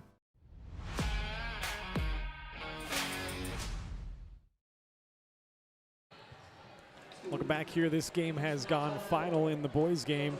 Baldwin drops it 58-52. They fall to 0-1 to start the season, and a good start to the Paola season. They are now 2-0 as it's time now for the Hometown Construction post-game show.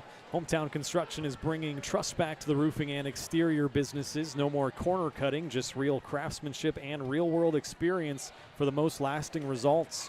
Call Hometown Construction today for your free estimate and experience the breath of fresh air that they bring. Hometown Construction, where hometown service meets peace of mind. And Joey, for our player of the game, who are we going to go with tonight? I think we both agree that it was probably number 22, Leo Schoenberger. A great night. He ended up with a new career high, 26 points and 8 rebounds, just a few rebounds shy of a double-double. But what did you like from Leo here tonight? Unfortunately, Baldwin didn't get the win, but great performance. Yeah, I think you look especially into the end of that third quarter and the start of that fourth quarter when he had those 3 straight possessions with those and ones. Yeah. He just really showed all the effort and grit that kid puts in. I mean, driving down, you're going up against 2 brothers that are both 6'6", 6'7". You got 2 tall guys there, and he fights through the contact, able to get it through both on the right and left side. I mean, he just did a fantastic job of really playing some bully ball, and all night he was really the only option for the Bulldogs. They didn't really have anyone else. They had the couple of threes coming, but other than that, it was really just Schoenberger. Yeah, no, a great performance tonight from Leo. He was honorable mention All-State last year, first team All-League, so he had some confidence coming into this year, and he certainly performed to a high standard here tonight, a new career high. Also 9 of 10 from the free throw line, so that's a pretty good start for his season from the stripe. But that is our player of the game. It's brought to you by Farm Bureau Financial Services, insurance and investments, wealth management, and financial planning. Farm Bureau Financial Services is there to help you prepare for the unexpected and protect your future. Call today and set up a meeting with your local Farm Bureau team at 785-594-1055. It's your future. Let's protect it. Let's quickly just run down the final numbers here, and then we'll get out of here. For Paola, Gannon Miller had 5 points. Landon Murdoch led the way for them with 22 points. He had 1 3 and was 5 of 6 from the free throw line. A great game from the sophomore Murdoch. Stephen Bassett had 3 points. Hoyt Hoffine also had a great game. He had 18 points and 5 of 5 from the stripe. He knocked down 1 3. Emmett Blackmore added 2 points, and Lane Hoffine added 8 points of his own. And Paola, they turned it over 16 times in the game. Baldwin, on the other hand, their scoring numbers looked like this. Wadle had 2 points. Ethan Smozzle knocked down a 3. He had 4 points. We talked about Schoenberger. He's 26 points, 8 rebounds, 9 of 10 from the line. Also knocked down a big 3. Jackson Wheeler had 2 points. Colton Collum also had a great night. He tied his career high with 16 points. He knocked down 4 threes and had 7 rebounds, 3 of those 7 offensive rebounds. And Creighton Frost added 2 points. Baldwin turned it over 10 times, I should say 9 times in the game. So took care of the basketball, but unfortunately Baldwin, obviously the elephant in the room without Cooper Carr, their star guard, who is number 1 in career steals, number 1 in assists, number 2 in points. And that was a big miss here tonight. But you got to play with the guys you got. And Baldwin, they hung in there. They had a tough game, but give Paola a ton of credit. They, like I said earlier, had 82 points in their game on Tuesday, and so you know that they can score the basketball. They can get up and down, and that's kind of what they did here tonight, as they scored enough to beat the number 1 team in the state. And it was a final of 58-52. Baldwin starts out the year 0-1. Paola 2-0 to start their year. We'll be back on the air next week. A couple of road games. Tuesday will be at Chanute, and then Friday at Burlington. So we'll hope that you can join us then. For my partner, Joey Bongard, I'm Ryan Hilmer signing off from Baldwin. I hope everybody has a great night, and we'll see you next time on Baldwin Sports Live.